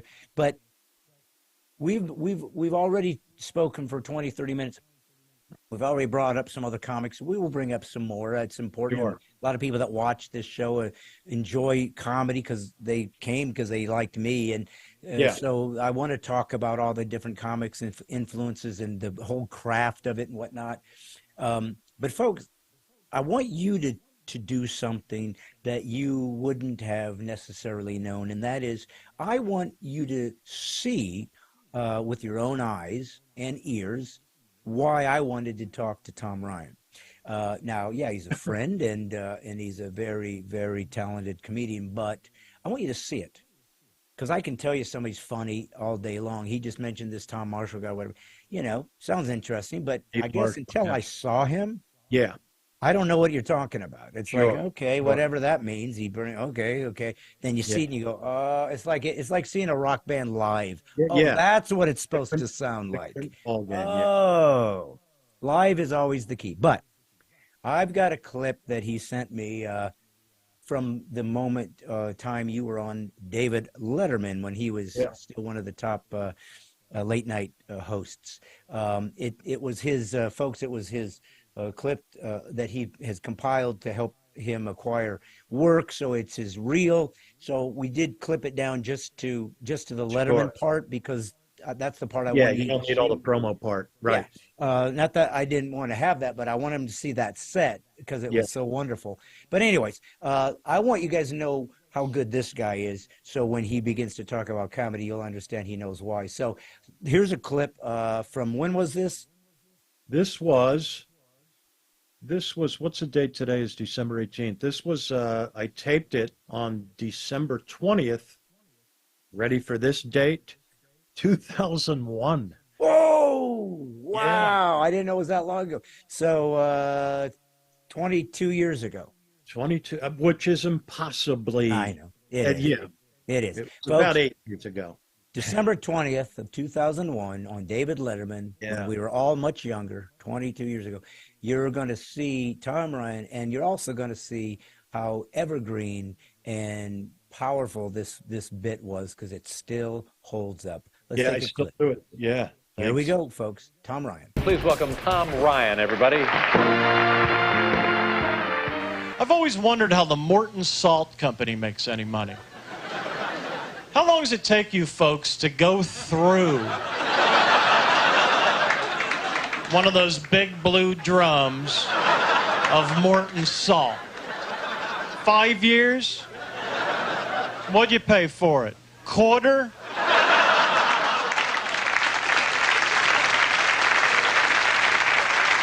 Oh, they're just raking it in.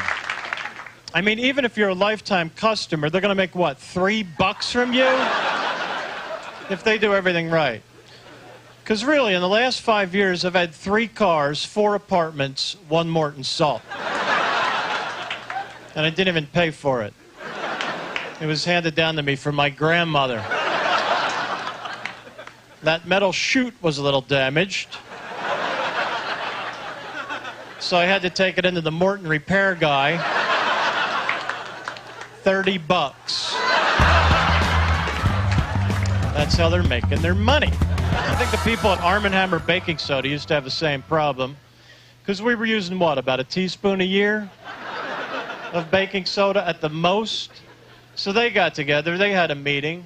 They said, let's see, what can we tell them to get them to use more baking soda? They must have been really drunk. I got a good idea. Why don't we tell them you can put it in the refrigerator? It'll take away the odors.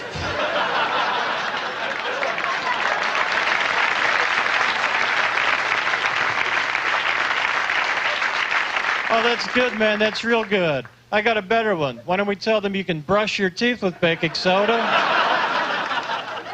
What the heck? Why don't we tell them to take the whole box and just pour it down the drain?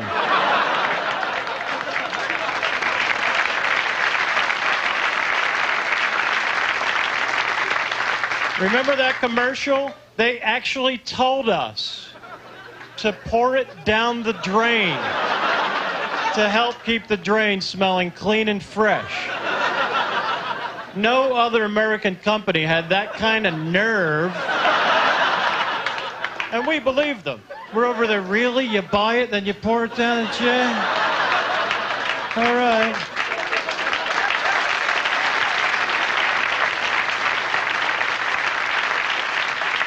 Oh my God, it's empty. We need some more.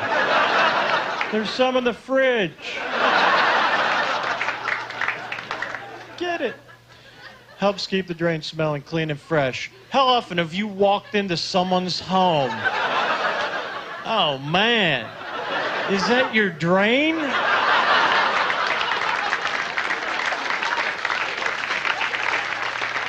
You're gonna need at least 2 boxes. Thank you very much. Very funny. Nice meeting you. Tom Ryan, everybody. Thank you very much, Good Dave. to see you. You too.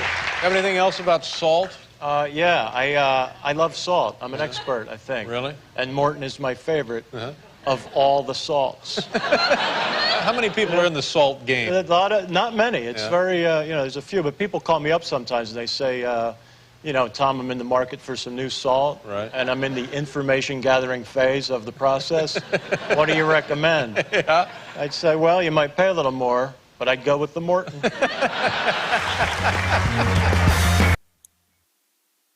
Need I say more? Now, Tom, I'm going to tell you something. Yeah. Right now, personally. I just watched it when you sent the clip over, so I would have it to link. Now, Yeah. I've seen it many times, Sure. and I've probably seen it live from you. I don't know. I don't remember when you first. I don't know when you first created the bit. Tom, I just watched it today, so I could see what it was. I laughed and cried. That's great. I think it's one of the funniest routines I've ever seen. I just Man. love. Thank you. I love your cadence. I love your dynamics on the words, the proper choice of the right word. The drum makes that funny Yeah, about the yeah, salt. drum. The drum is why it's funny. I've had some people say the right choice of wording was no other American company had that kind of nerve. Oh, You lean in on the word oh, nerve. The nerve. My mom used to say the nerve, and I think I picked it up from her, and then also probably picked it up from the Bob Dylan song. I'm a huge Bob Dylan fan. You've got a lot of nerve. So I thought that I only afterwards realized I picked that word up somehow. But yeah, word choice. It's funny we tinker with these things. But yeah. thank you. That's very nice. And I'm glad you like that bit. And I have ridden the coattails of that bit. I must say that bit has gotten me a lot of bookings, and It should. it still works to this day. And I now have an expanded version of it, which when I put out my next CD, I will probably do the expanded version that now contains basil. Oh, nice. Yeah, Nice. there's a whole basil thing in the middle of that whole. Well, I mean, what a wonderful. Uh, um, I always tell young comics, I said it's always easier to add material to what already is working than come up with a new premise. If something's already working, just add some stuff on that, and you got a big bit. So you got this A1 major league routine.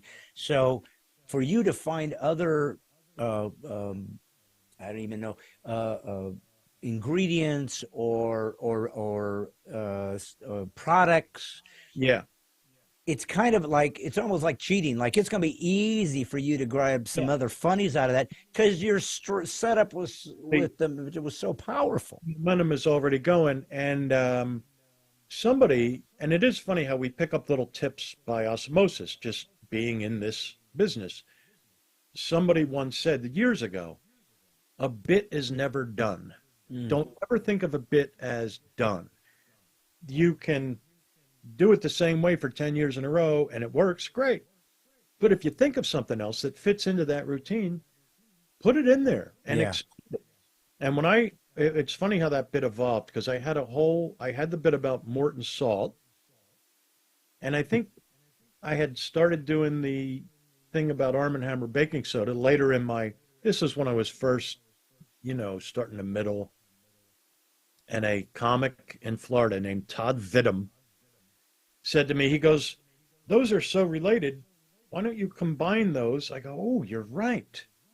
So they pivoted and wedged perfectly together. And then I was working with, and it's funny how it's impossible not to name drop, but in Tampa, Richard Jenny, he really liked that bit. And it was a shorter bit. And he said, there's a lot more in there. He keep working on that bit. And he was right. And that's when I first learned how to do longer bits. And I like comics with longer bits. Regan, who is probably to this day my favorite, Brian Regan, everybody knows him. His emergency room bit is 9 minutes long. Yeah. Anybody can go on YouTube and look up the 9-minute version of Brian Regan Emergency Room. Yeah. That's as good as comedy gets. Yeah. It really is. I agree with you 100%. When he comes wobbling in with his femur broke, who in the hell had the audacity? Audacity. Yeah, the perfect word again. But you're absolutely right. The two, as much as I love that whole routine, the two moments that stick out that just is drum and the nerve. Yeah, that's great. So stinking funny. It's just so great. Perfect. Appreciate it. Because it's almost like we know where you're going, but you just found the most robust way. And I didn't see it coming. I didn't see you. Yeah. You could have said it any other way and it would have worked. Yeah. But when you said the nerve, it killed.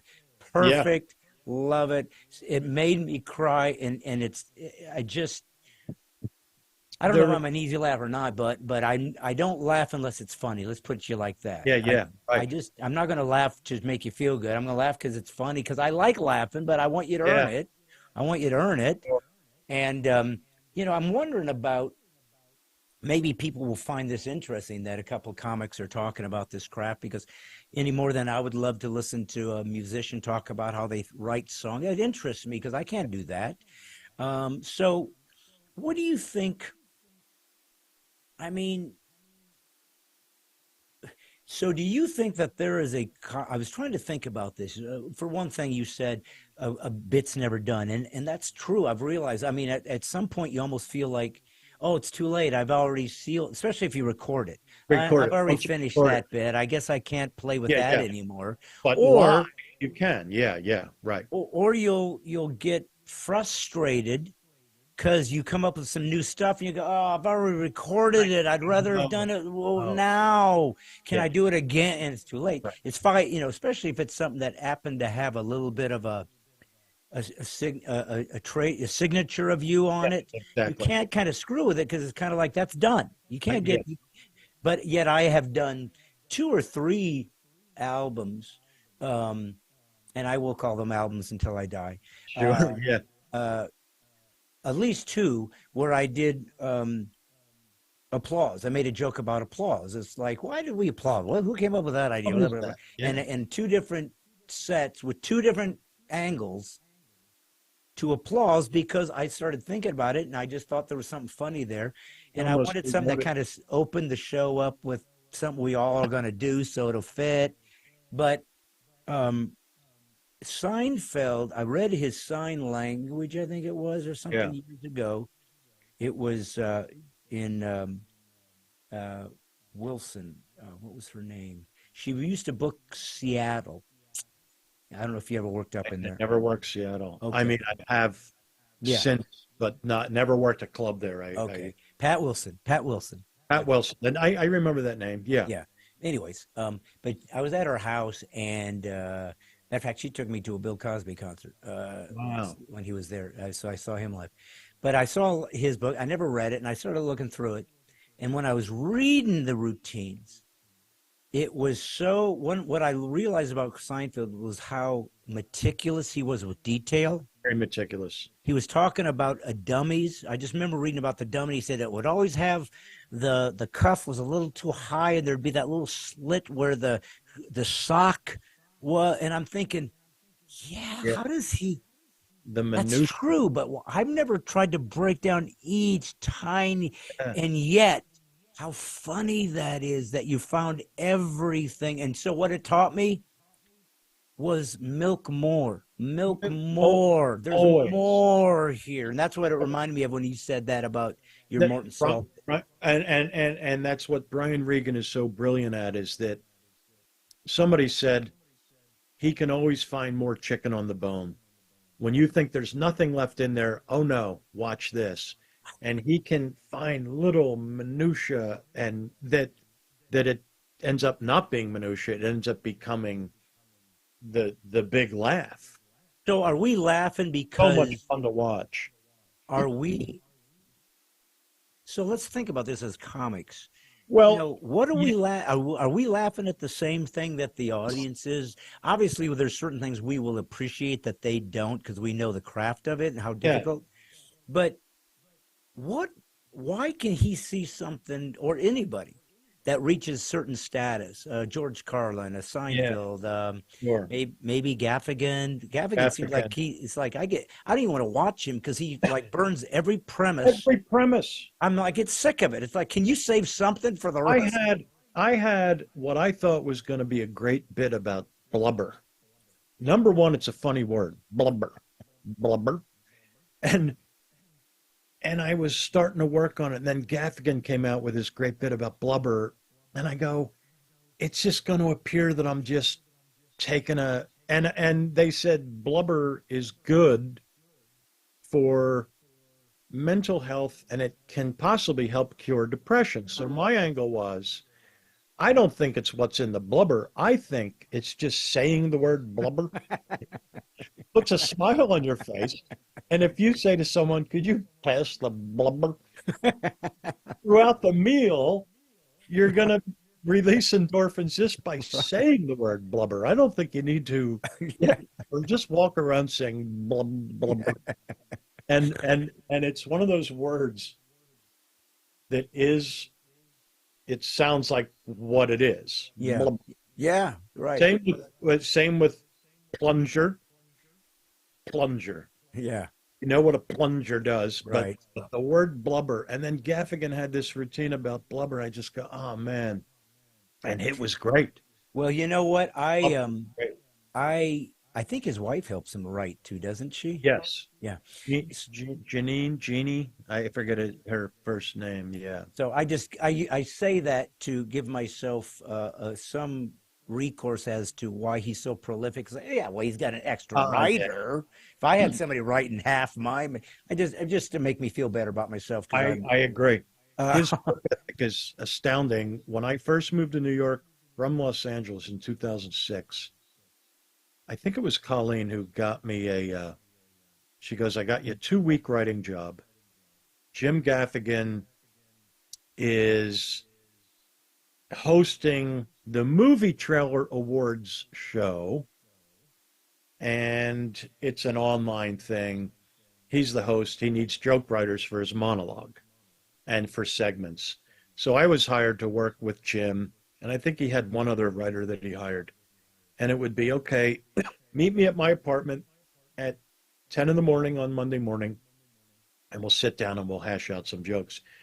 Now, the way I write is I'm walking down the street, something occurs to me, I pull out my phone, talk into the voice memos, da-da-da-da-da. Used to be pen in back pocket, piece of paper, jot it down. That's exactly how I do it. We were ADD writers. Thoughts come out of the sky, hit you, and ooh, that could be something. I've been very good over the years at capturing those stray thoughts, jotting them down. Jim Gaffigan I'm sure he has that happening too. But the way he did it, he had his yellow, if I remember correctly, a legal pad, yellow legal pad. We would have, okay, premise, and he would start wording something. Well, how about if it goes this way? And he would just start playing around with wording and the hard work of toiling away. I just thought, man, this is tough doing it this way. Yeah. I can't do it that way. Yeah. I collect ideas, scroll on my notes, an additional thought will pop. Mostly an additional thought will not pop into my head about that premise. Scroll some more. There's a premise I wrote, jotted down a year ago. Bing, another thought. Bing, bing, bing. A few more thoughts just popped in. Hey, now I have something.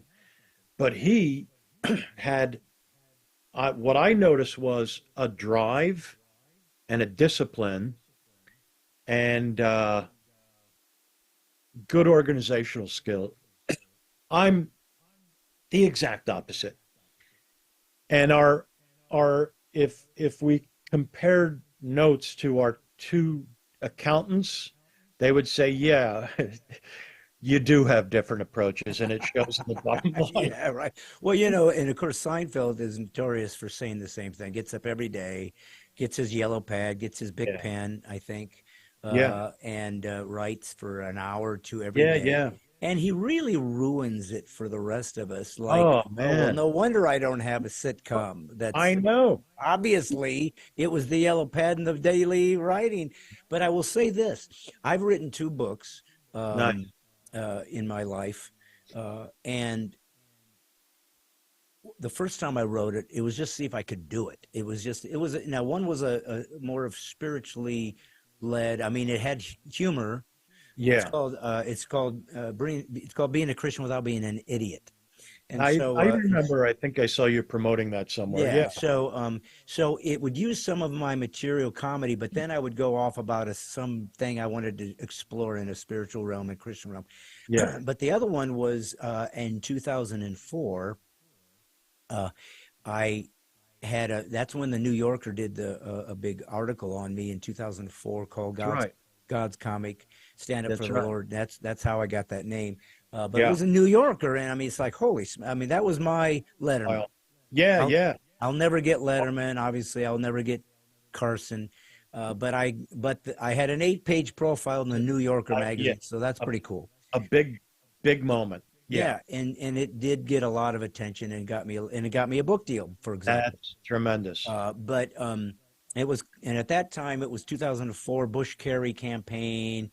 So it was Yeah. everybody. It was America was really just starting to sort of wade into the blue state, red state. Yeah. We're all doing this now. So that was kind of, let's use this terminology to score our likes and whatnot. So, anyways, it was called Live from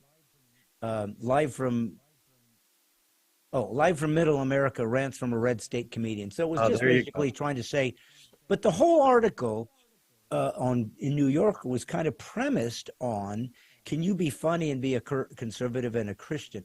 And I found that a little. Oh, of course you can. Well, yeah. but there are many leftists, not comics. I think comics are smart enough to know if you're getting a laugh, that's hard. You did the right work. I may not dig your comedy, but that doesn't make you not funny. If you're getting laughs, you're as funny as me. I mean, how do you gauge who's funnier? If they laugh at your salt joke and they laugh at my deer joke, what's the difference? Funny, I laughed. I don't know who was funnier. I don't know. I guess maybe it's the composite of material. But I did notice this. This is what I was going to bring up. When I sat down and started writing it and seeing the words, something about being able to see them in a word format, I new ideas would start accumulating that I never would have done had I just been talking. I think. Great. I think it was like, I see things here I wouldn't have seen if it wasn't in letter form. Does that make sense? Into channels, the act of sitting down. I have a few times in what I do, I occasionally write for other comics on the side. I occasionally get little side gigs. And what I do is I grab my laptop, I have some premises, take the subway down to the New York Public Library, which is an amazing building. They have writing rooms in there where there's hundreds of people sitting there typing, reading, writing by hand. People have written books in that library. And I'll sit there with my laptop and start playing around with premises, typing out things. How about this? How about that? And I'm amazed at how it can work really well. And then I kick myself. Excuse me. Why haven't I been doing this throughout my life? And sometimes I'll do it for my own material. And so many ideas come to me. It's crazy. But I'm a very disorganized person. So I think I would have been way better off having a little bit of discipline. On the other hand, I can't kick myself. Well, who knows? I mean, we are this thing. It's all By right. the way, it's not COVID. I tested for COVID. I'm fine. I think that writing, but it opens channels. When you start typing, something magical happens. The most creative period I ever had in my life was the first time I got a laptop in probably 1996.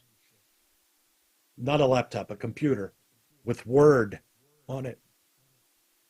I'm 10 years into this thing. I had notebooks with ideas jotted down. I said, I want to get this on one big Word file. So I hired myself, in a sense, as a typist. You're taking these notebooks off your shelf. You're going to type them into a Word file. No pressure. So I hired myself as a typist. The typist turned out to have some great ideas because you're just physically looking at a bit about clearance signs on the highway. Now an idea pops into your head as you're typing. And all of a sudden, when I transferred all those notes into my Word file, I came up with so much new stuff. It was unbelievable. Man, This is a bad cold I have. And Isn't it did some interesting? well before the taping. Oh, no, it's fine. Don't worry about it. Yeah. Isn't it interesting that, like, I didn't have dreams of being a stand-up comic. When I was growing up, I wanted to play baseball, and I wanted to, Same. yeah, and I did. I played through high school and was Yeah. okay. I wasn't great, Yeah. and I wanted to, and then I wanted to be a magician. And when we first met, you saw me do the crazy Yes, sure. swords swallowing all the crazy stuff. But when I started doing this close-up magic around tables in California, when I first started in the business, Yeah. you got to have something to say with your trick. And Of so course. it would just be funny. I mean, I would just make up funny stuff because I had that gift, right? And I do take it seriously. I mean, I do take it literally. Yeah. There is a sense of humor. People go, oh, yes, he has a good sense of humor. And they think that means he laughs at jokes. It's like, no, I think sense of humor means you have a heightened sense of what's funny that others don't have. It And is a it's sense. clearly true because, or everybody'd be funny. So Everybody could be doing it. why do we know what's funny? Why do we know? How can I take my abstract brain and just start talking about, because here's what's true, Tom. I could tell you, here's a pen, be funny with it. And you'll probably come up with some funny thing to say. It may not be brilliant. It might be. But the point is, you wouldn't sit there and panic. You would know how to start finding a humorous way to reference something. Why do we know how to do that? I don't know. I think it is partially, I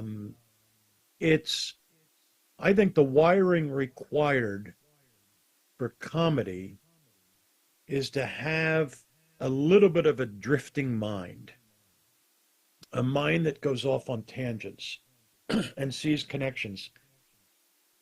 I started a notebook with the intent. Well, here's what I did. Back in 1985, I was moving from Philadelphia down to Florida to get a job, and the job ended up falling through. But I had in my mind that I wanted to try comedy. I bought a notebook and I put 3 sections in the notebook. One was comedy. Hey, can we take a break and I go get a glass of water? Sure, go ahead. Possible? I'll be right back. Yeah.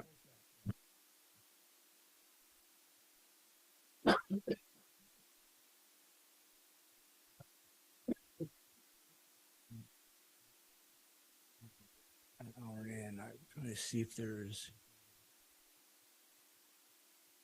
I'm going to do this, Wyatt, so that it'll help you find the part that you have to cut. It's about an hour in.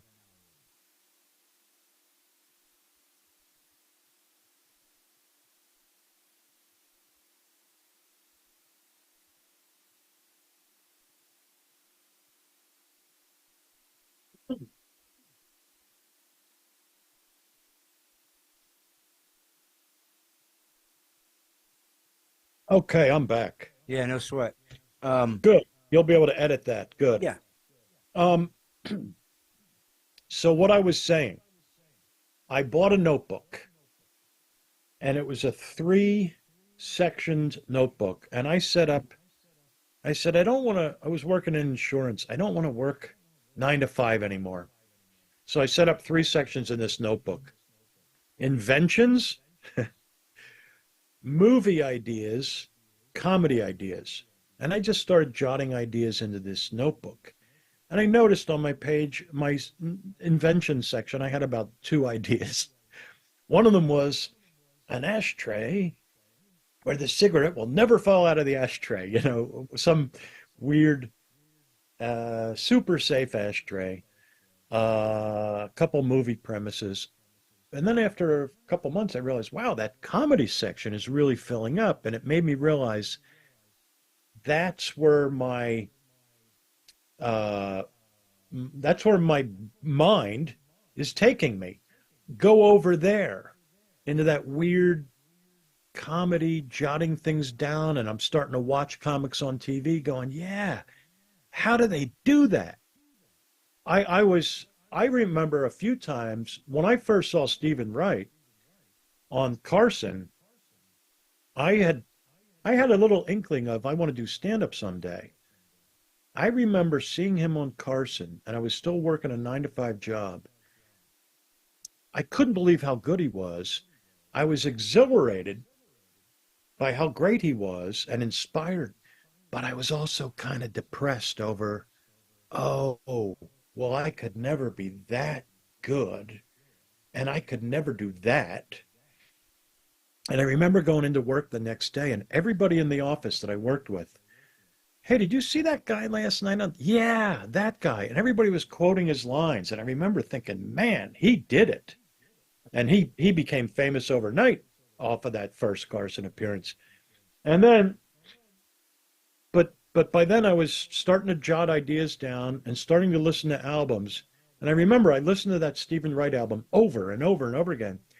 And it's like, try to crack the code. How did he do that? How did that start? And he's just, to this day, I mean, some of his lines, I bought some used paint. It was in the shape of a house. It's like, how did he come up with that? Yeah. Incredible, you know. And Yeah. and yet, little by little, you start to figure out the code of how this works. The analogy I always use is when you start in comedy, you start off and they put you in a straitjacket. And it takes about a month to finally free your pinky finger. And then after 3 months, oh man, my hand is free. And then after a couple of years, Yeah. that's how difficult it is. And, Yeah. and I was lucky. I started as a doorman, and professional comics were telling me, hey, don't think you're going to kill your first time on stage. It takes a while. Had I not been told that, I would have gone on my first open mic and go, oh, well, Yeah. I tried my dream. Yeah. It didn't happen. Yeah. Well, I think Having I been told you told, this I came too. away happy that I got 4 laughs that first time on stage. Yeah. Well, I think I told you once, when I started out, I did comedy magic. So I had these sort of Right. props that allowed me to entertain. Even if I wasn't getting laughs, it didn't matter. I could keep the audience engaged because I had this sort of fallback prop Yeah. thing. And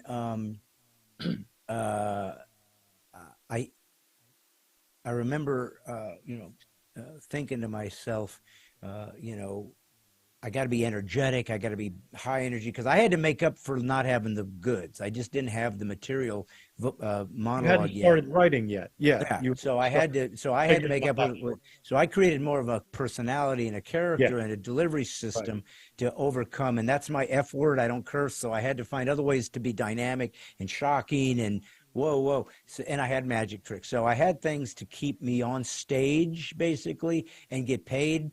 I mean, I did some open mics and stuff too, but I was kind of found a way to be entertaining enough to get paid so I could figure it out. And I'd see some guys below me. I was the headliner. Now I was working at You went right to Coconuts. headliner. Yeah. I was at Coconuts. I was at Comedy Zone. So they were C rooms. Sure. But nevertheless, they kind of like they said at Colleen McGar thing, I'm closing, like who's going to follow this guy?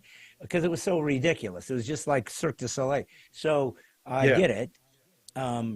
But I think I told you once, my regret is that had I gone up the typical way where I was the opener or the feature at least, I would have got to work with dozens and dozens of honed, seasoned headliners to learn my craft. Like, or they'll maybe if you're in the condo sitting around talking at night, you got nothing, hanging out. Say, try this, do that, and it's like Absolutely. I didn't get that. I didn't You get didn't. the mentoring of. So I think it took me longer.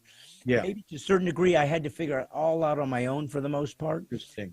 And I regret that, and so I kind of envy that you were able to work with these wonderful Through the ranks. headliners. Yeah. The Comedy Corner, I got very lucky. It was just a coincidence. I happened to land a job as the doorman at the Comedy Corner, West Palm Beach. It was owned by Phantasma Productions, a guy named John Stull, who was also a concert promoter. So he viewed this comedy club that he just opened not as a comedy club. He viewed it as a mini concert venue. So he starts saying, I can bring in some names. And I remember telling him there's a guy named Jerry Seinfeld, and this is 1987, 86, 87. I go, there's a guy named Jerry Seinfeld who's really good. He's done some Tonight shows. And he goes, I never heard of him. I go, he's great. And he calls the guy who's booking him, and they go, well, he's expensive. But this guy goes, yeah, but maybe I can pack the room out. And tickets weren't selling well. And he comes over, he goes, hey, man, that guy Seinfeld, the tickets aren't going that well. I go, I think they're going to do well. And at the end, it just rushed, and he sold out all weekend. And he came up to me afterwards, and he said, man, you were right. Thanks. That was a great recommendation, you know. Then he started bringing in Dennis Miller, and he started going bigger names, booking in. So I'm there as a doorman, sometimes driving these people back to the hotel and things like that. And I remember Seinfeld took everybody who worked at the club, took everybody out to dinner afterwards. On me, get whatever you want kind of thing. It was great. Yeah, I remember hearing that he used to tip everybody $20 on the way out. Yeah, He just was clearly kind and a professional. I was almost wondering if your comedy reminded me in some ways of Seinfeld, but it doesn't. It kind of does, but it doesn't. I don't know who you remind me of. My early influences were Stephen Wright, Carlin. I think we all have Carlin influence in there because he did it all. Commentary, observation, impressions. That's right. He did it all. Dennis Miller, very influential. Yes, Seinfeld, Dennis Miller, Stephen Wright, as I mentioned, and Bill Cosby and Woody Allen and David Brenner. They were my influence. Yeah, Brenner was great. And some Robert Klein. Brenner, when I was growing up in the Philadelphia area, my mom, because he was a Philadelphia comic, whenever he was on the Tonight Show, I was able to stay up late to watch the guy from Philadelphia, David Brenner. And years later, got to work with him. And he was so cool, and I couldn't believe it. Here I was, 11, 12 years old, watching David Brenner. And my brother and I, my mom would go, wasn't that great? And watched him take off. Then years later, got to work with him and talk to him. He was very cool. And then years later after that, when I moved to New York, I happened to be walking by, I think I've told you this, I happened to be walking by a pool room. And I used to play pool in high school and college, and then I drifted away from it till I was like 49. And I happened to be on the phone with my brother, and I said, oh, there's that pool room. He goes, you should go in there and see if there's a league. And then I found out, it was Amsterdam Billiards, and that's the billiard room that David Brenner co-founded with a guy named Greg Hunt. And it's like the best pool room, one of the best pool rooms in America. And so I joined the league. And every now and then, David Brenner would come into play, and I'd say, hey, I'm a comic too. And we'd talk, and he's a good pool player. And it's just so funny how life, stuff you're watching as a kid. I got to work with Kreskin, the Comedy Corner. Got to open for Henny Youngman. And I was a little kid watching Henny Youngman, and now I'm opening for him at the Comedy Corner. And he sold out a bunch of shows, you know, and that was wild. The how life comes full circle, and you never thought in a million years, I'll work with that person someday. Yeah, no, exactly. And I had some of those situations happen to me too, and it's great situations. It's and then in acting too, you know, where I've been in some films, and to suddenly be acting with somebody like that you watched in movies, and you're like, I can't believe I'm in the scene with it. It just it's surreal and surreal. You know, it is a beautiful business. It's hard. It's a lot of heartache, a lot of challenges, but but that moment when you're on the stage, you're doing your Oh, thing, and people are yeah, loving it, it's yeah. so fun. It's such a beautiful thing. It's So, such a wonderful thing. I want to ask you one thing as we sort of get towards the end here. sure. We alluded to it, and I never mentioned this within the context of our conversation. I just want people to get to know you and get to see us talk like a couple comics in a green room, just so people can see what it's like and Yeah. how we go through it and everything. I thought that might be of intrigue, and I hope it was. But something we said earlier, I want to just kind of venture into this just a little bit. I talked to you about my New Yorker article and how that came about, and how the guy that wrote it, Adam Green was the name of the guy that wrote it, whose father, Adolph Green, wrote "Singing in the Rain," the Oh movie, man. Yeah. and Phyllis Newman, who was a famous Broadway actress, was his mom, and so he grew up around all these. So, and he worked on some major magazines doing reviews of film of Broadway plays and so forth, which is the world he grew up in, as his father Sure. did.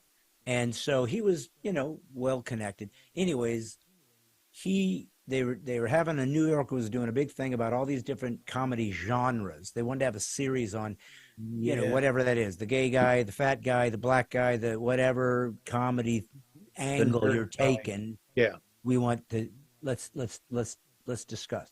So he heard Bill Maher say something about evangelical Christians. He says, well, let's face it, evangelical Christians aren't funny. And he heard that and he goes, I wonder if that's true. And so he wondered, is there any comics that are Christians out there? And he looked it up on the internet, and I was the only thing at that time that showed up. And so anyways, the long story short, he began this long process of interviewing me, hours and hours and days, and flying Yeah. out to gigs. I mean, this is the big time. This ain't Of a course. local thing. Yeah, This is a they big deal when they're yeah, writing articles. big guns. Yeah. Yeah, and they have, they have money. They're paid to fly out and see me here and there and whatever. And they ended up liking the article so much, and I guess it was because it was an election year, and they were associating me with conservative or Republicans or whatever, George Bush or something. I didn't work for Bush or whatever, but I think his daughters might have been doing something, a gala, and they were thinking about bringing me in. Yeah. Where else do you go for conservative? At that time, 2004, it was kind of unheard of. You and a couple others. Yeah, and so they said, well, I think this is a more interesting story than just being part of this this smorgasbord of comedy styles. Let's give it its own issue. So they did. And so that's where, again, I got the online version said God's Comic. That's where I got that name. I didn't call myself that. And I came to find out later that there was an album by Elvis Costello called God's Comic. Really? So I don't know if they got it from that. Oh. But anyways, and then Stand Up for the Lord. So here's why I'm bringing all this up. Yeah. People, what I want people to know that are watching this, and I get people watching, I don't know why, from around the world. I get a guy from Ireland will show up, or somebody from UK or whatever, certainly throughout the country. And I've had atheists come on and watch me because I'm interesting, and I'm interested in people's points of view, and frankly, I'm more interested in people's points of view that are different than mine, because that's an interesting conversation. Frankly, Of course. as long as you can be civil, it's fun to talk about other ideas. Well, what I wanted to tell my people who are watching this is, so Tom, I don't know your politics, I don't care, but you're definitely not a conservative. You're more, I don't know if you would consider yourself middle road, left wing. Left. I don't care. Middle left, right. Okay. Middle left, correct. Middle left, okay. Yes. But my point is simply this. We have diametrically opposed positions on some issues within America, maybe moral, maybe who knows what those particulars are, but usually it has to do with social issues, is where people have a conflict. Yeah. But here's what's more important to me, to everyone. We don't fight about it. We're just friends. We don't talk about, we probably avoided it because we don't want it any way. It can get in the way of friendships. Well, There's drifting apart. Yeah. But eventually, who I talked to earlier today on the phone, Rick Corso and I are not aligned politically. We graze upon it. You and I have always grazed upon politics, and we can kid around with each other. I'm the same way with Larry the Cable Guy. We texted last week about politics, and he got a little serious about it. He was almost saying, yes, look at this, whatever it was. We got into a little back and forth, but at the end we were like laughing. Yeah. And I wish more people could do that, because we are, I think, that 2000 election, when the coining of red state, blue state, that's when that came into our consciousness. We haven't been the same since. Yeah. And it's getting worse. Now, I did an entire CD. The CD did nothing. It bombed. But I should have had it out 10 years sooner than I did. I finally got it out in 2015. And it was about the whole CD, and it's online. You can find it online. It's, what if Rush Limbaugh had been around since the 1700s? And I used to be able to do a pretty good Limbaugh impression. Did you see what they did at that Boston tea? They threw 800 cases of tea into the harbor, and they wanted, that whole thing. Yeah. And Benjamin Franklin is a wacko. So I did commentary from 1773. I took it up through the mid-70s. And I put a whole CD out there hoping that it would catch fire. And I tried to promote it as best I could. But I was kind of raising, we didn't used to be so contentious. And I think cable TV, I think the fragmenting of the news, different bubbles have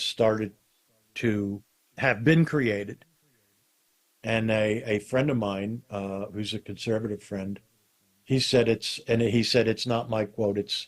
It's like we're watching two different movies, the left and the right. Yeah, for sure. Because you'll bring up something, and the person's like, "What are you talking about?" Like they've never heard this information. And I think what's happened is I think it's.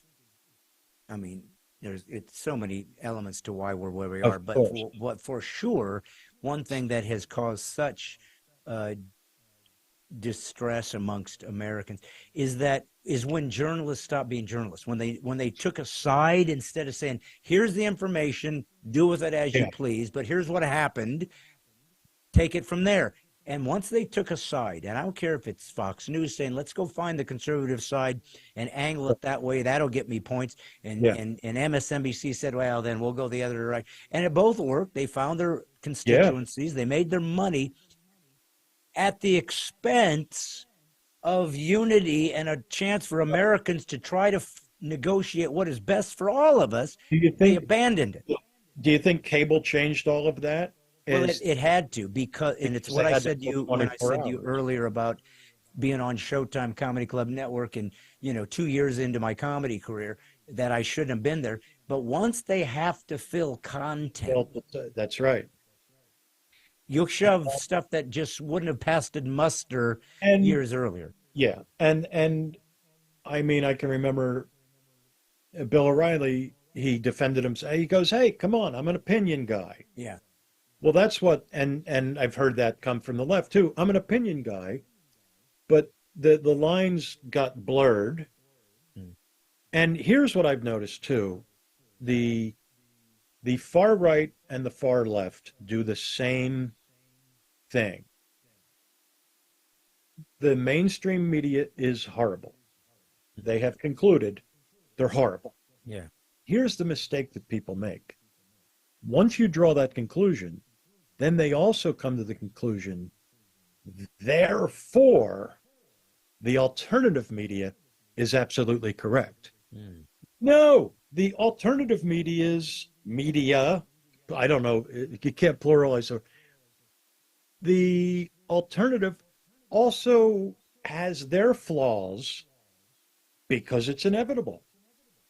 I think maybe when do people pine for the days when we sat down to, we had Walter Cronkite, we had Huntley and Brinkley, and we had whoever else was on the other, who was ABC. I don't know. You got a half hour news per night. There were professionals. The accusations always went, well, they're leaning liberal. And that there was an outrage to that. But I've always said, well, yeah, that it's human nature that people are going to lean. The military leans conservative. Business leans conservative. It's almost impossible to be objective in this life. I think it's an impossibility. Well, and frankly, very difficult. And frankly, Tom, if you believe anything, actually believe something, you're going to make an enemy, because there's somebody that's diametrically opposed, that sees you as. So you can't stand for anything and be at peace with everybody. You can't, because everybody wants you to agree with them. Yes. Or they want power. That's really what it is. Everybody wants power. And now we're watching the oligarchs and the technocrats literally taking power over America, over the West, over you. And we saw it with the corona. We saw a combination of forces that disseminated information, choosing a side. And Tom, I don't know what, your thoughts on it, a more left-leaning guy maybe, but to see doctors who came on and said, guys, I don't think this is the way that we should do this. These vaccines, I don't know that they are really, and these kids, this mask isn't healthy. They're okay. They're not going to really get this thing. And they were thrown off and lost their license. Holy crap.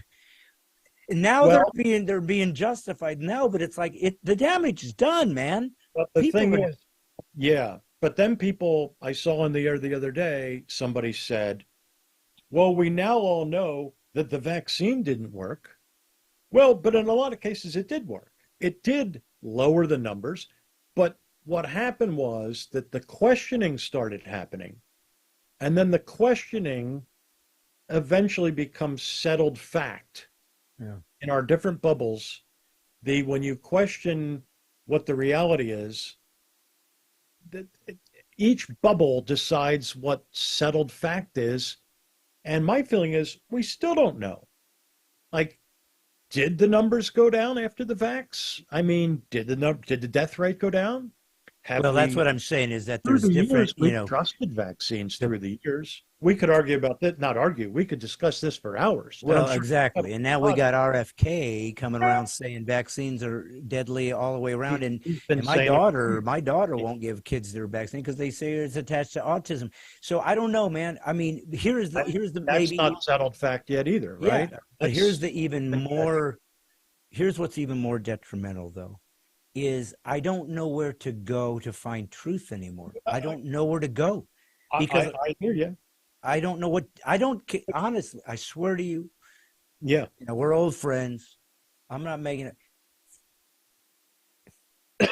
Me, okay. So I had a movie with Elizabeth Dennehy, who was Brian Dennehy's daughter, and her and I were in a movie, and I was in it with Brian as well. That was one of those actors I got to work with that I had grown up watching. Yeah, sure. And so come to find out, she's left-leaning. I mean, she's Hollywood. She's Barbara Streisand-y. Left, right? Mm-hmm. And so I remember thinking to myself, man, this is going to be rough. She's playing my wife. Oh, my gosh. Is she going to be like kind of, oh, my God, is this going to be a nightmare? Anyways, we do our thing. She's sweet as pie. We have conversation. All my kids are trying to do this, and me too, and I'm trying to do. And at the end of the filming, it was only a week, I said to her, I got to apologize to you. He goes, how come? I said, well, I got to be honest. I came in here judging, okay, she's going to be some left-leaning lunatic Hollywood, and you basically want the same things I want out of life. You want your kids to be safe. Sure. You want a nice education. You want food. You want people to be nice to each other. You want the world to get along. You want to respect people's differences of opinion. I want all those same things too. Yeah. And I presumed, though, that because you were of a different ideological persuasion, that you were going to be an outlier, a freak. I wasn't going to be able to connect to you. And come to find out, get to know somebody one-on-one, usually, not always, but usually, you kind of are all in the same boat. Yeah. You really are. And so it taught me a lesson. And so I think that there is a follow-up question to this, because I wasn't necessarily trying to take it into a political realm, but it was worth talking about. We're a couple smart guys, and we have differences of ideological foundation. So it's good for us to say, what do you see out there from your side? What are you seeing? But the thing I wanted to ask you was this, that would kind of bring us full circle, was the fact that the New Yorker, which clearly is a left mag, a brilliant mag, but has its point of view, thought there was a story in the revelation that a conservative Christian man who doesn't curse and has a very specific point of view that he doesn't apologize for can be funny. Right. Now, they weren't being ironic. That was what is that all about? That's a deeply ingrained assumption that probably came through the years, because so much of showbiz, they're in a possibly a New York bubble, but the thing is that when they dive into something like that, in a sense, by publishing that article, they said, we were wrong with our assumption. So when you look across the landscape of comics, I think the general public would be very surprised that a lot of comics do lean to the right. There was always a stereotype of, comedians, they're all on the left. Not true at all. I think that myth has been blown up over the past. Give me an example of right-leaners that you think are pretty well established. I've always heard that Adam Sandler leans right in his politics. Norm Macdonald, David Spade, Rob Schneider, Jim Brewer, Victoria, our mutual friend Victoria Jackson, you, Cable Guy, Foxworthy. So, right? Tim Wilson was kind of right, but he was great. I miss Tim Wilson. He was one of my favorite comics of all time, Tim Wilson. May he rest in peace as well. So I think there was a mythology. I mean, look at Rogan, right? I would say Rogan leans more right than he does left. There was I think he's certainly hard to pin him down. He certainly seems to be he's able to take anybody's on and not care what you think. He'll take on whatever perspective it's almost it's almost like he's balanced. Right, it's so all over the place. But it's almost like this is one guy that says, because he's probably pro-gay marriage and everything. So what I'm getting is that socially, I think he would be more on the left, but he'll call out crazies on both sides. I don't give a crap if that was crazy. He's called CNN out by name. This guy is fearless. He broad brushes many topics. I see clips that bubble up and he broad brushes. I still don't have a Spotify account, so I don't listen to his thing. But anyway, I think that the general public would be surprised that the comedy community is not as left-leaning as maybe America has been led to believe. But here's something about it that I think will be a better topic to dissect because of your expertise as a stand-up. It's not even whether there's a handful of us that have that persuasion, or some that kind of will teeter both ways with different elements. I'm just going to be honest with you because you're my friend. You trust my heart. I feel like my observation, my experience is that left-leaning people are less capable, or have certainly proven to be less able to differentiate from. I disagree with what he's talking about, but it's funny though. But I'll give him props that was done funny. Yeah. They are the ones that will always say, if I joke about LGBTQ or identifying or anything that to me honestly is about, it's a topic that's part of the cultural milieu, it should be joked about. It's so big. How are we leaving them out? Right. You don't get to choose to be to separate yourself from criticism or ridicule. We're all in the. Everybody gets. We're all in the game. That's our job as a comic, is to say that. And they will always say this to me, Tom. Hey, listen, comedy's supposed to punch up, not punch down. And what I want to say to them is, I understand what you're telling me. I don't think there's really any rules. I can do whatever I want. But okay, let's say that that's the truth. Let's say that comedy has a parameter that we have to maintain for it to truly be comedy, right? Okay. Here's what I've noticed.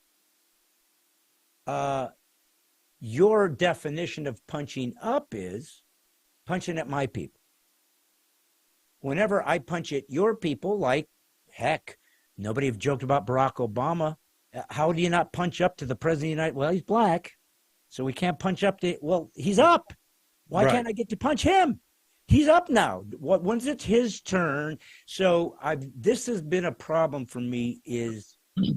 And I'm talking to you as though you're sort of a representative of that side. They're not real. They're not good at laughing at themselves, man. They're really not good. And in matter of fact, are now censoring those of us who want to laugh at them. That's the problem, I think, in the left. I went and saw, Now, I remember Tim Wilson was making fun of Bill Clinton, and I leaned left. I didn't vote for Clinton either time. I went independent because I thought, I don't want to. I'm an independent man, Anyway, Tim Wilson was making fun of Clinton. I thought, that's funny. I don't agree with the politics behind what he's saying, but that's funny. Yeah. I remember I went to see a show that my friend Todd Barry was on. He was opening for Louis C.K. at the Beacon Theater, and Nick DiPaolo was on the bill. And he came out and he just started railing on Obama. And I'm sitting in the audience laughing. I wasn't offended by it. And you're probably an Obama fan. It was, what's that?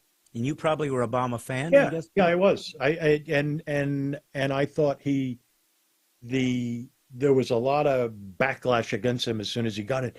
Communist, Kenyan, we see the anger that comes from the right. You see the anger that comes from the left. Both sides have their stubborn wings. That's what I've noticed over the years. I've been called many times online, you're a liberal Hollywood showbiz communist. No, I'm not. I'm not a communist. And Obama, I don't think, was a communist. That is a term that gets thrown around so easily. It's like Nazi. Of course. Yeah, it's just easy to say, and you don't have to back it up. It's just, and we've lost, there are so many phrases that have been, I used to keep a list of the phrases that have been beaten to death to the point they've lost all meaning. And that's one of them. And there are many others. And the one thing I've noticed, the thing that George Carlin said, I love this quote. A comedian is somebody who has an axe to grind. I love that, because the thing I've noticed that say, you and my good friend, Dan Whitney, Larry the Cable Guy, who I started with on open mic nights, the thing that I've noticed about you two, since I've known you both, your frustration with political correctness / woke. Political correctness has now evolved into woke. And I think that's your thing. Yeah. Yeah. And you can mine that for a lifetime of comedy. Well, and I kind of have, and I would say that I would say that if I look at my early comedy, I found an old album that I recorded in 1999. Believe it or not, it was the first one I ever did, called Rebel Without a Curse. And it wasn't the one that ended up, my first album that kind of got me known was called Put a Helmet On. But that was when I kind of was getting into the faith-based world. Yeah. But anyways, Rebel Without a Curse was prior to that. And so I wasn't really, it hadn't reached the Put a Helmet On stage. And the only thing that was different about Put a Helmet On was, I feel like my comedy really started gaining some traction, and it made it easier for me to write when I had something I wanted to say. You had confidence in your opinions. Yes. Once And I felt like your that changed, it opinions were changed getting everything. validated. Yeah.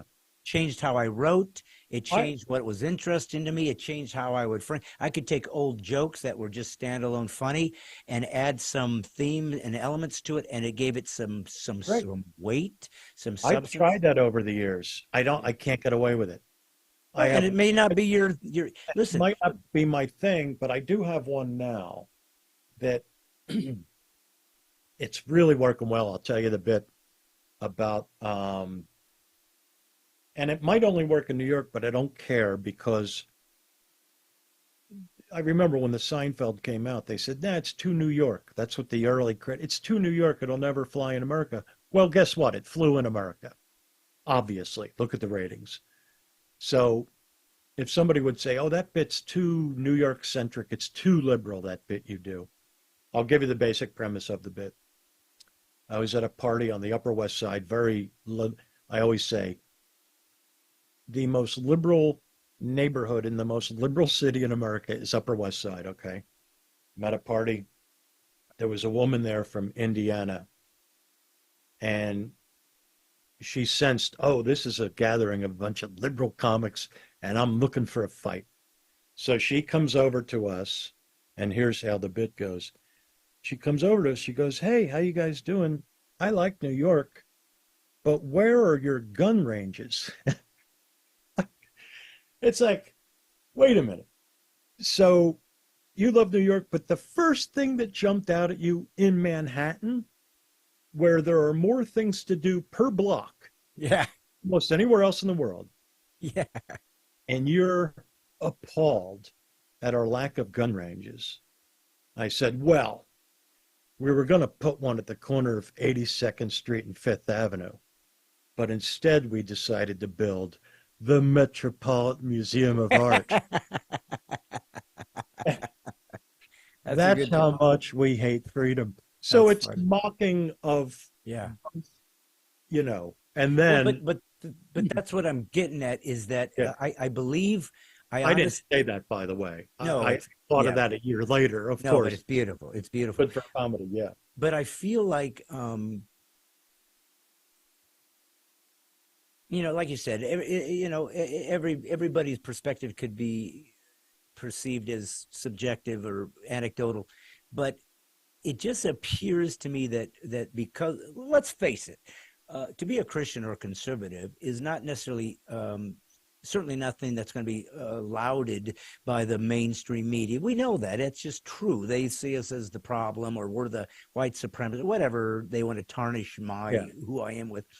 But here's one thing I will say that was helpful.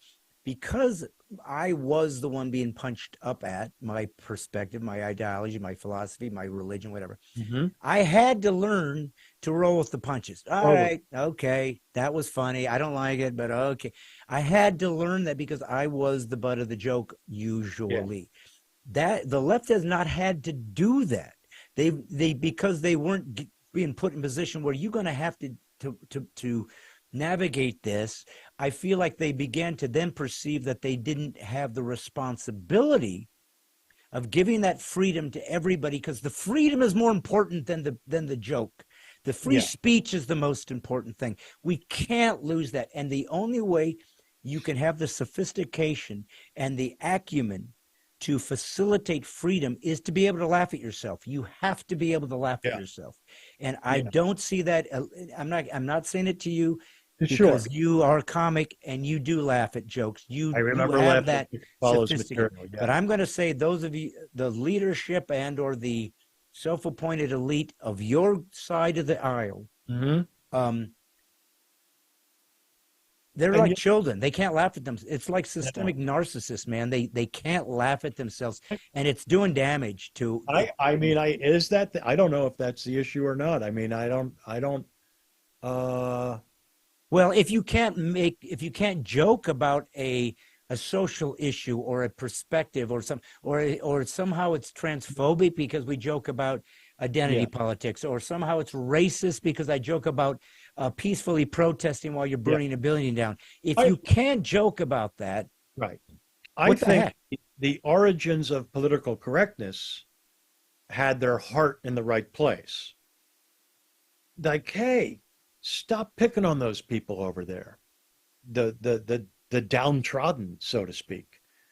So political correctness and even woke has a force that is well intended, and then it spirals into it gets real rigid. I saw a guy that I follow on Twitter. He's a Christian, and somebody said, oh, isn't Ramaswamy, is he a Hindu? Yeah. Okay. So they said, oh, he worships Shiva. And this guy responds, well, Shiva is of the devil. Well, can you say that with certainty? I think a lot of times people rebel against what they perceive to be the rigidity of Christian ideology, and there is a certainty there at times that rubs people the wrong way. Absolutely. When a hurricane hits Florida, I mean, I can remember for years and years, or an earthquake hits California, the next day there's Pat Robertson saying, well, here's why that happened. You don't know that. Yeah, I agree. Okay, yeah. It's where I'm at, here's a funny tangent I'll go off on. About 6 months ago, I went from a phase, I grew up Catholic and then went into a phase of kind of got into transcendental meditation as a kid, things like that. Started reading up on things like that. Then I just kind of abandoned everything, and I became what would be called an agnostic, kind of like, I don't know what's going on, for years and years. And then a while back, but I've always been open to, spirituality, whatever. And about a year ago, I stumbled upon some YouTube videos of, you ever watch these videos of people who have had near-death experiences? I've read stories. I haven't. Stories. And they go up and they're shown, and in that realm, time is an illusion. You have a whole life review. You see your whole life. And there are spirits and guides and this. And I now am, and I guess I've always believed in higher realms. And a lot of them say that Jesus is the way. But other people are saying, well, we're born into different religions for different reasons and this and that. So there's all kinds of varied opinions. But I will say this. Watching these near-death experience videos on YouTube is fascinating. Yeah. And I think people should check it out. Yeah, I read a book. Where I get lost is, in any given religion, is with the rigidity of my way or the highway. No, I understand, and most people would have that issue because especially if they, even if they're not religious themselves, they feel like, well, wait a minute, but all these other people over here in India, they're sincere, they're trying to, so they go to hell just because they tried to serve God. So it doesn't seem right and fair. And of course, now we're moving into theology. Of course, now we're moving into a whole different perspective because it is tricky and it is hard. Very tricky. I once heard someone, and now well, here's the challenge. If you think something is true, you're rigid. I mean, what can you do? If I believe that eating a certain thing is going to cause, you're going to get a heart attack or whatever. So I don't have this in my home. Well, can I get a donut? Love donut. We don't serve them here. Sorry, I don't do that. And you're like, well, what the heck? I like them. I eat donuts. Right. We won't do that. Right. I mean, you're living by a standard you believe is true. What else are you supposed to do? And if you don't actually believe something is absolutely true, then okay, live kind of that postmodern relativistic world, but it's hard to land anywhere because there's no points, common foundation that you can. There has to be some truth somewhere. There has to be truth somewhere, or truth isn't a word. Why do we pretend to try to discover it? So we're heading in the direction of there is none, and right. Well, and look at what it cost us. Yeah, I mean, look at the cost of there's no such thing as a man and a woman. There's no such thing as and the left gets broad brushed with now. What conservatives I think have done is that a few people on the fringe of the left have proposed that almost as a thought experiment. Mm-hmm. Now, that is the go-to slam of the left, which is unfair. Yes, because I guarantee you, and I think we're seeing what you would, if we're just using easy nomenclature, leftists or right, but because sometimes there is a little bit gray in that. But anyways, of course, I think we're seeing some more left-leaning traditionally kind of start pushing back, going, I'm for A, B, and C, but I don't want a 15-year-old getting a mastectomy. That ain't right. She's stuck with that forever. Yeah. Maybe we should wait till you're 21. You want to butcher yourself, mutilate. Hey, you're an adult. Do what you need to do. Not when you're 12. No, we got to protect you from yourself. You're a kid. You don't know what you're doing. This ain't right. So this is the problem, Tom. There are people in our nation right now who, if you and I just kind of agreed, too young for a mastectomy. Yeah. Let's wait till you become an adult. Then you do what you want to do with your own body. Right. There are people in our nation that want to make what you and I just nod our head to illegal. That opinion is illegal. No, you are. It's called gender affirming. It's like, guys, you can call it what you want, but you can't. But if we're making decisions of this phenomenon that just kind of popped out of nowhere in the last few years, that has never been part of the human experience of every tribe, nation, and culture for 6,000-7,000. Well, remember the debate? I remember as a kid seeing the tennis player Renee Richards go on, and it was like, whoa, this is something we've never experienced. Then it went away for a long time, right? And then, but that's what we're discovering this. I think I might have seen it with a Jordan Peterson clip, if you ever listened to him, but this whole mind virus, there was a time when everybody was anorexic, and Karen Carpenter died of anorexia. When's the last time you heard about anorexia? Everybody was bulimic. Out there. Yeah, everybody. And then suddenly everybody had, we find our causes that gain traction. And they give you status. Well, I mean, I think what happened was that the left said, hey, you guys, stop picking on gay people. And they hammered that away for years. And the right said, hey, stop telling me to be politically correct. But finally, the culture wars go, okay, we won't pick on gay people anymore. But then there's a tiny segment of gay people known as trans people.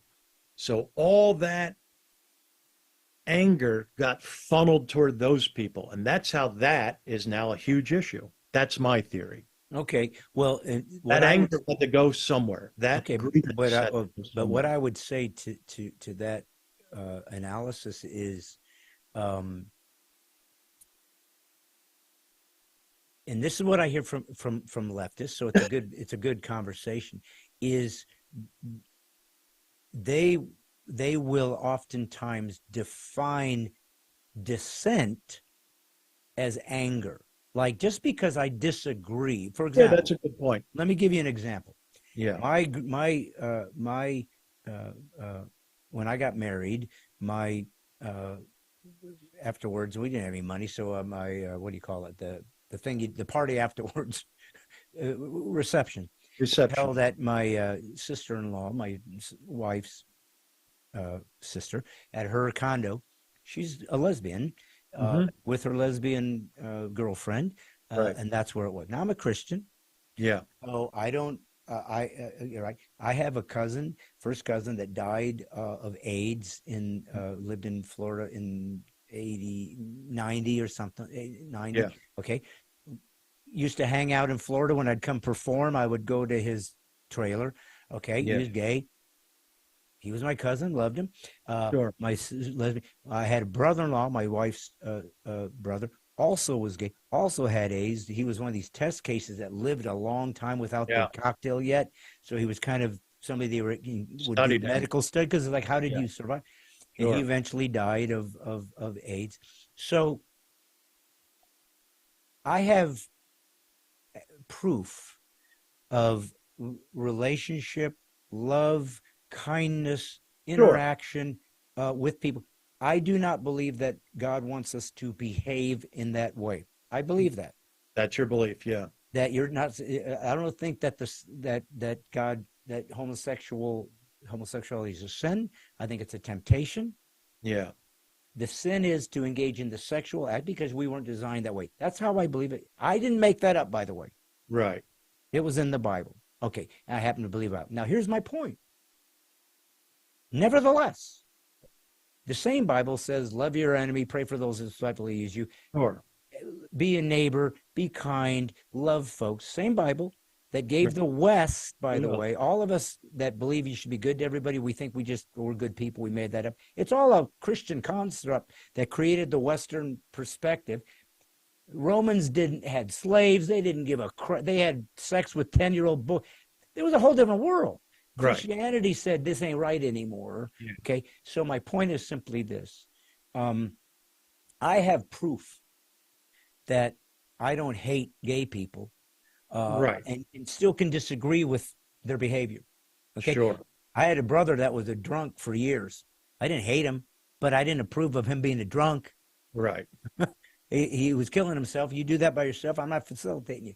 So that's where the left, I think, conflates compassion with someone who simply believes, I think that there is a better way for your life. And you don't have to agree with me, but I can't compromise what I think is the moral truth of a perspective that God invented, not me. Tom, it'd be easier to say, have freaking sex. Yeah. Boy, become a girl. I don't give a crap. Yeah. Much easier life to live. Well, there were a lot of issues that the Bible didn't weigh in on. So, and there is a lot of gray in this life. I think that's what sometimes what I remember during the Bush years, I just used to think there's a war on complexity going on. Mm. And that was the phrase life is very gray. We don't know. Mm. We're probably not meant to know everything. Yeah. And I think a lot of times Christians say, we got all the answers. All the answers are right there. A lot of people don't believe that. Yeah, right. Right. And then they'll find the contradictions, for your entire life since you've been born again, right? You have had to defend, but it says over here, don't eat shellfish. And it says over here, I've seen that argument play out a million times in arguments. We'll do this for another hundreds of years. Yeah.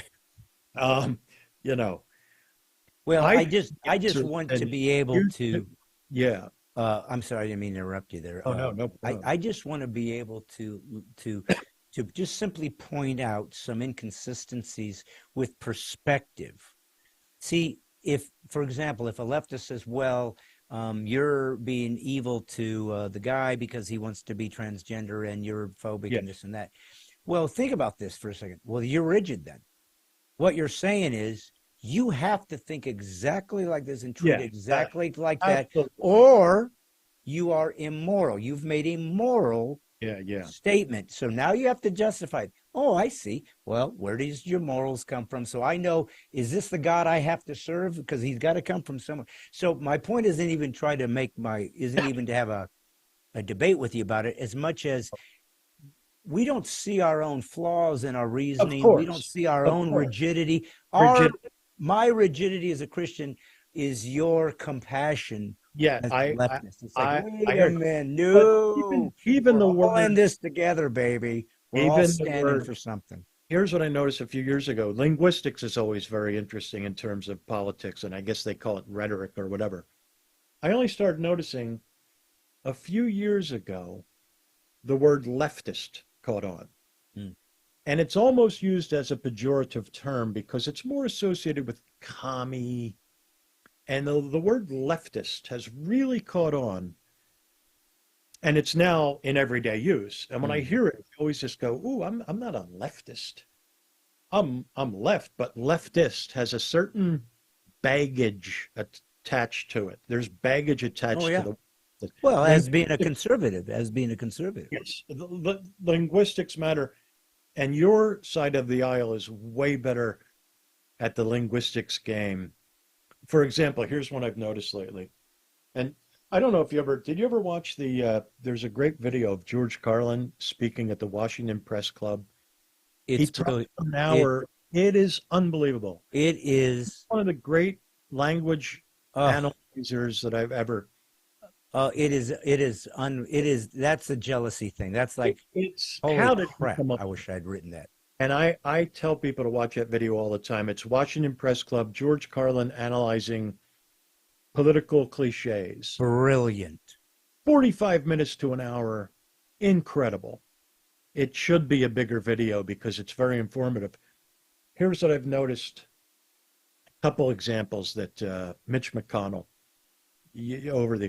one time he said, well, Obama's, and I won't even try my Mitch, Obama's supposed to be doing, instead he's jetting off to Vegas. He's jetting off to Vegas. Yeah. No, he had a campaign appearance. He's not jetting off. That conjures the imagery of like hookers in the plane. Yeah. Yeah, right. He's got a martini. Exactly. He's over there jetting off to Vegas. He said it on more than one occasion. I go, no, he's not jetting off to Vegas. No, that's good. But he has Air Force One. But look how look how important comics mentality is, because you could see that. I don't know that your average person would start breaking down nomenclature. Yeah, right. And we do. We That's what we do. Because language is our tools. Our tentacles are up. Yes. And so you saw the thing and you understood what was happening, because we know how to manipulate words. Yeah, and I say manipulation in the fairest sense, as a surgeon manipulates a scalpel, not in a malicious way or nefarious way, but we're good at taking the words that everybody uses, but we find things you couldn't find. We find the funny that you didn't know existed. That's our gift.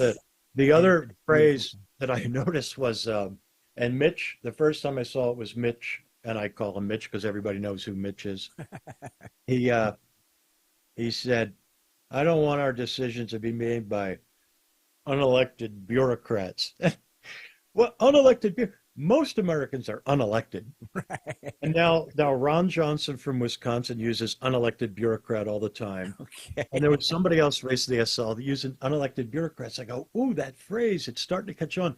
And again, it's a very pejorative. Yeah.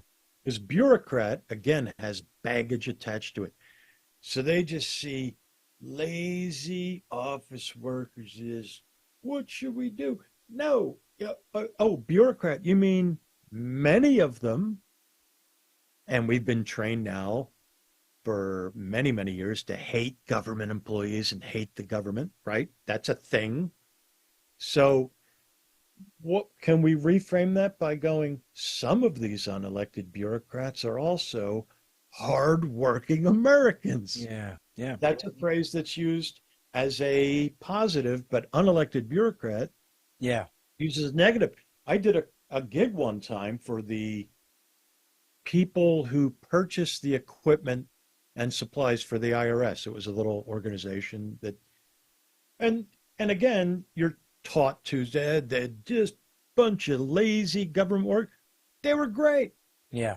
Hung out with them afterwards. They were good. No, I mean, I will be, I'll admit, and I will say this, Tom, if we have a shot at rebuilding America's unity in some regard, it's going to have to be a long, deep dive individually of being objective about yourself. Yeah. And saying, you know what, here's my junk. And you, Yeah, if you here, think that's a you good way don't to- have your Yes. side of, then we're screwed. Exactly. Then we're screwed because agree. it's all out there. I will even say this to you to kind of wrap up that one idea of leftism. And it's a compliment. You, if I listen to your perspective and your talk, you are not really a leftist. You're a liberal.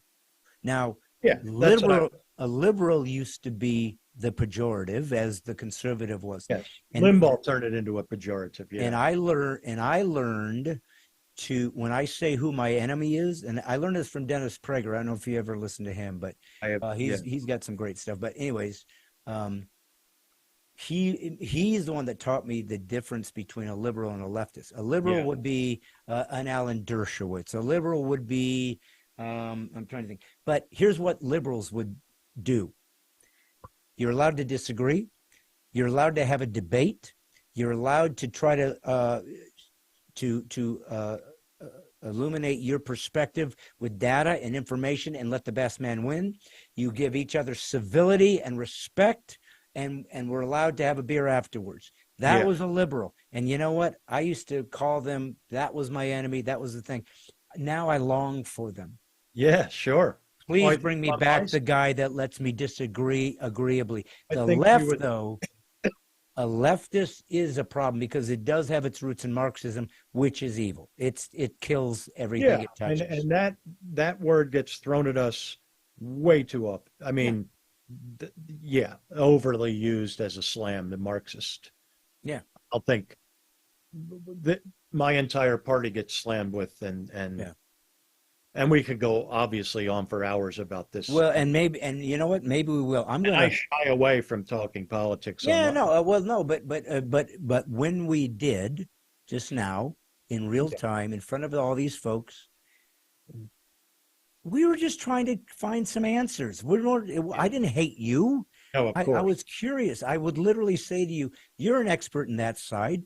Explain to me this. Do you see this too, or is it just me? Is this my bias, or is this your lack of self-reflection? There's no way we're going to get anywhere. That's a real conversation. Here's what I think that conversations that would be interesting would be this, because I've noticed, and I know both sides do this. When you're talking to your tribe in a one-on-one conversation with a friend who you pretty much agree with politically, what do you tend to do in that conversation? You tend to go, you know what? You know what's killing us right now is so-and-so who said this the other day. They're going to kill us over that. We admit our own faults when we're speaking with our tribe members. Right. When you're talking to someone across the aisle, you have to put on the front, I will defend everything about my team, and it has gone to red state, blue state. Yeah. We'll evolve out of that. But I would love to hear the conversations of people on the right. Hey, can you believe what so-and-so said the other? That's going to kill us in the... Well, I can, since I'm in their magic club, that you've never been privy to.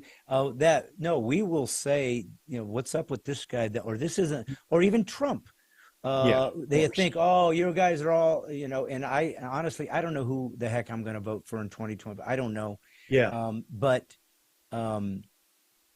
Trust me, some of my friends are pretty well-known conservative talk show. I mean, fairly well known, right? They have some leverage. When we talk, we'll say, Trump.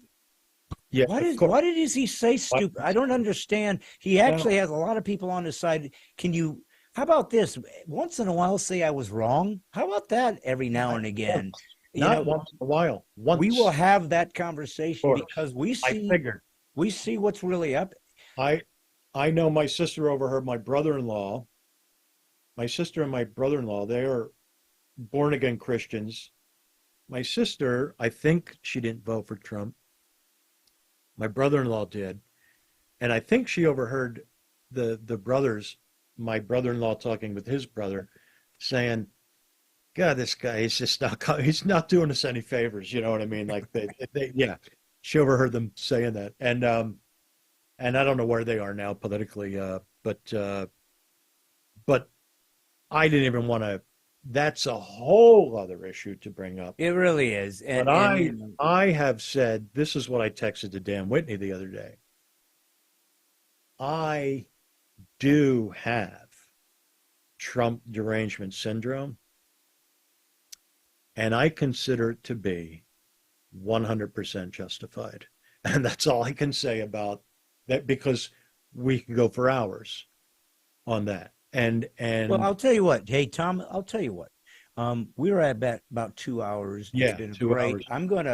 I want to wrap, only because I don't want people to start tuning us out. But here's what I would say. Yeah. In a couple of weeks, it's going to be 2024, and guess what? It's an election year. Yeah. It's an election year. So here's what I will say. I will have you back on, and we'll start talk as we see who the candidates are going to be. As we see, it'll be an interesting discussion.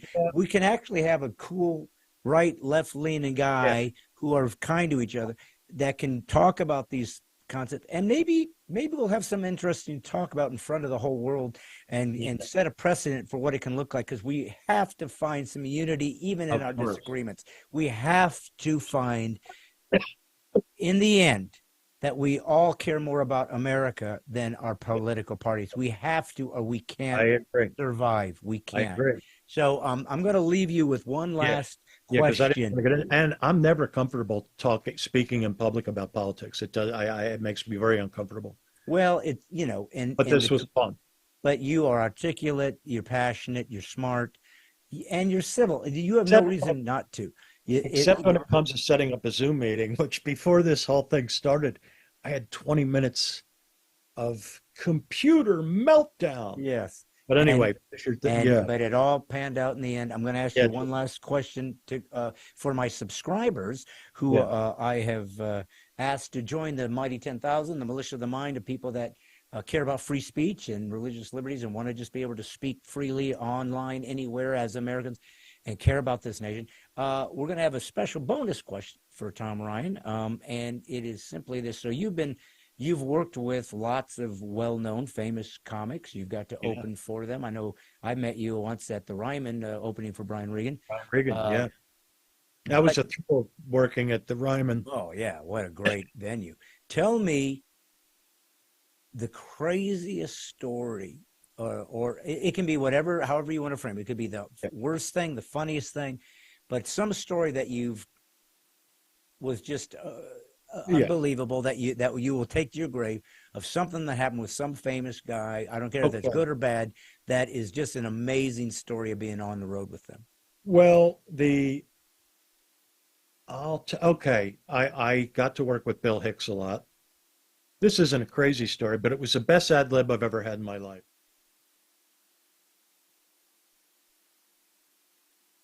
Well, listen, folks, I got to just say this. Tom, you've been a pleasure, brother. I love talking to you, and I'm just so glad that we've been able to maintain our communication after all these years, and just to watch our lives and our trajectories and whatnot. Folks, if you have a business, if you have a group that wants some really A+ funny comedy, clean. So I don't know if he chose that on purpose or it just turned out that way, but corporation, a business that you don't want to worry about that, or it's a family, kids might be there. Not that he's writes for children, but if they happen to be there, they're not going to hear something that you don't want to hear. You should book Tom Ryan. He really is a trooper who's been around, who's put in the time, who's got the goods, and you really would not fail having a wonderful time. He'll fit any of the head. He can go to folks. He could go to a church. He could go to a church and do great. I'm one of those folks, so I'm vouching for him. But anyways, I'm hoping one day I can find some shows and just have him come work with me, because I would just like to see him, just so I could watch his show and laugh myself. But listen, folks, this is what it looks like in America.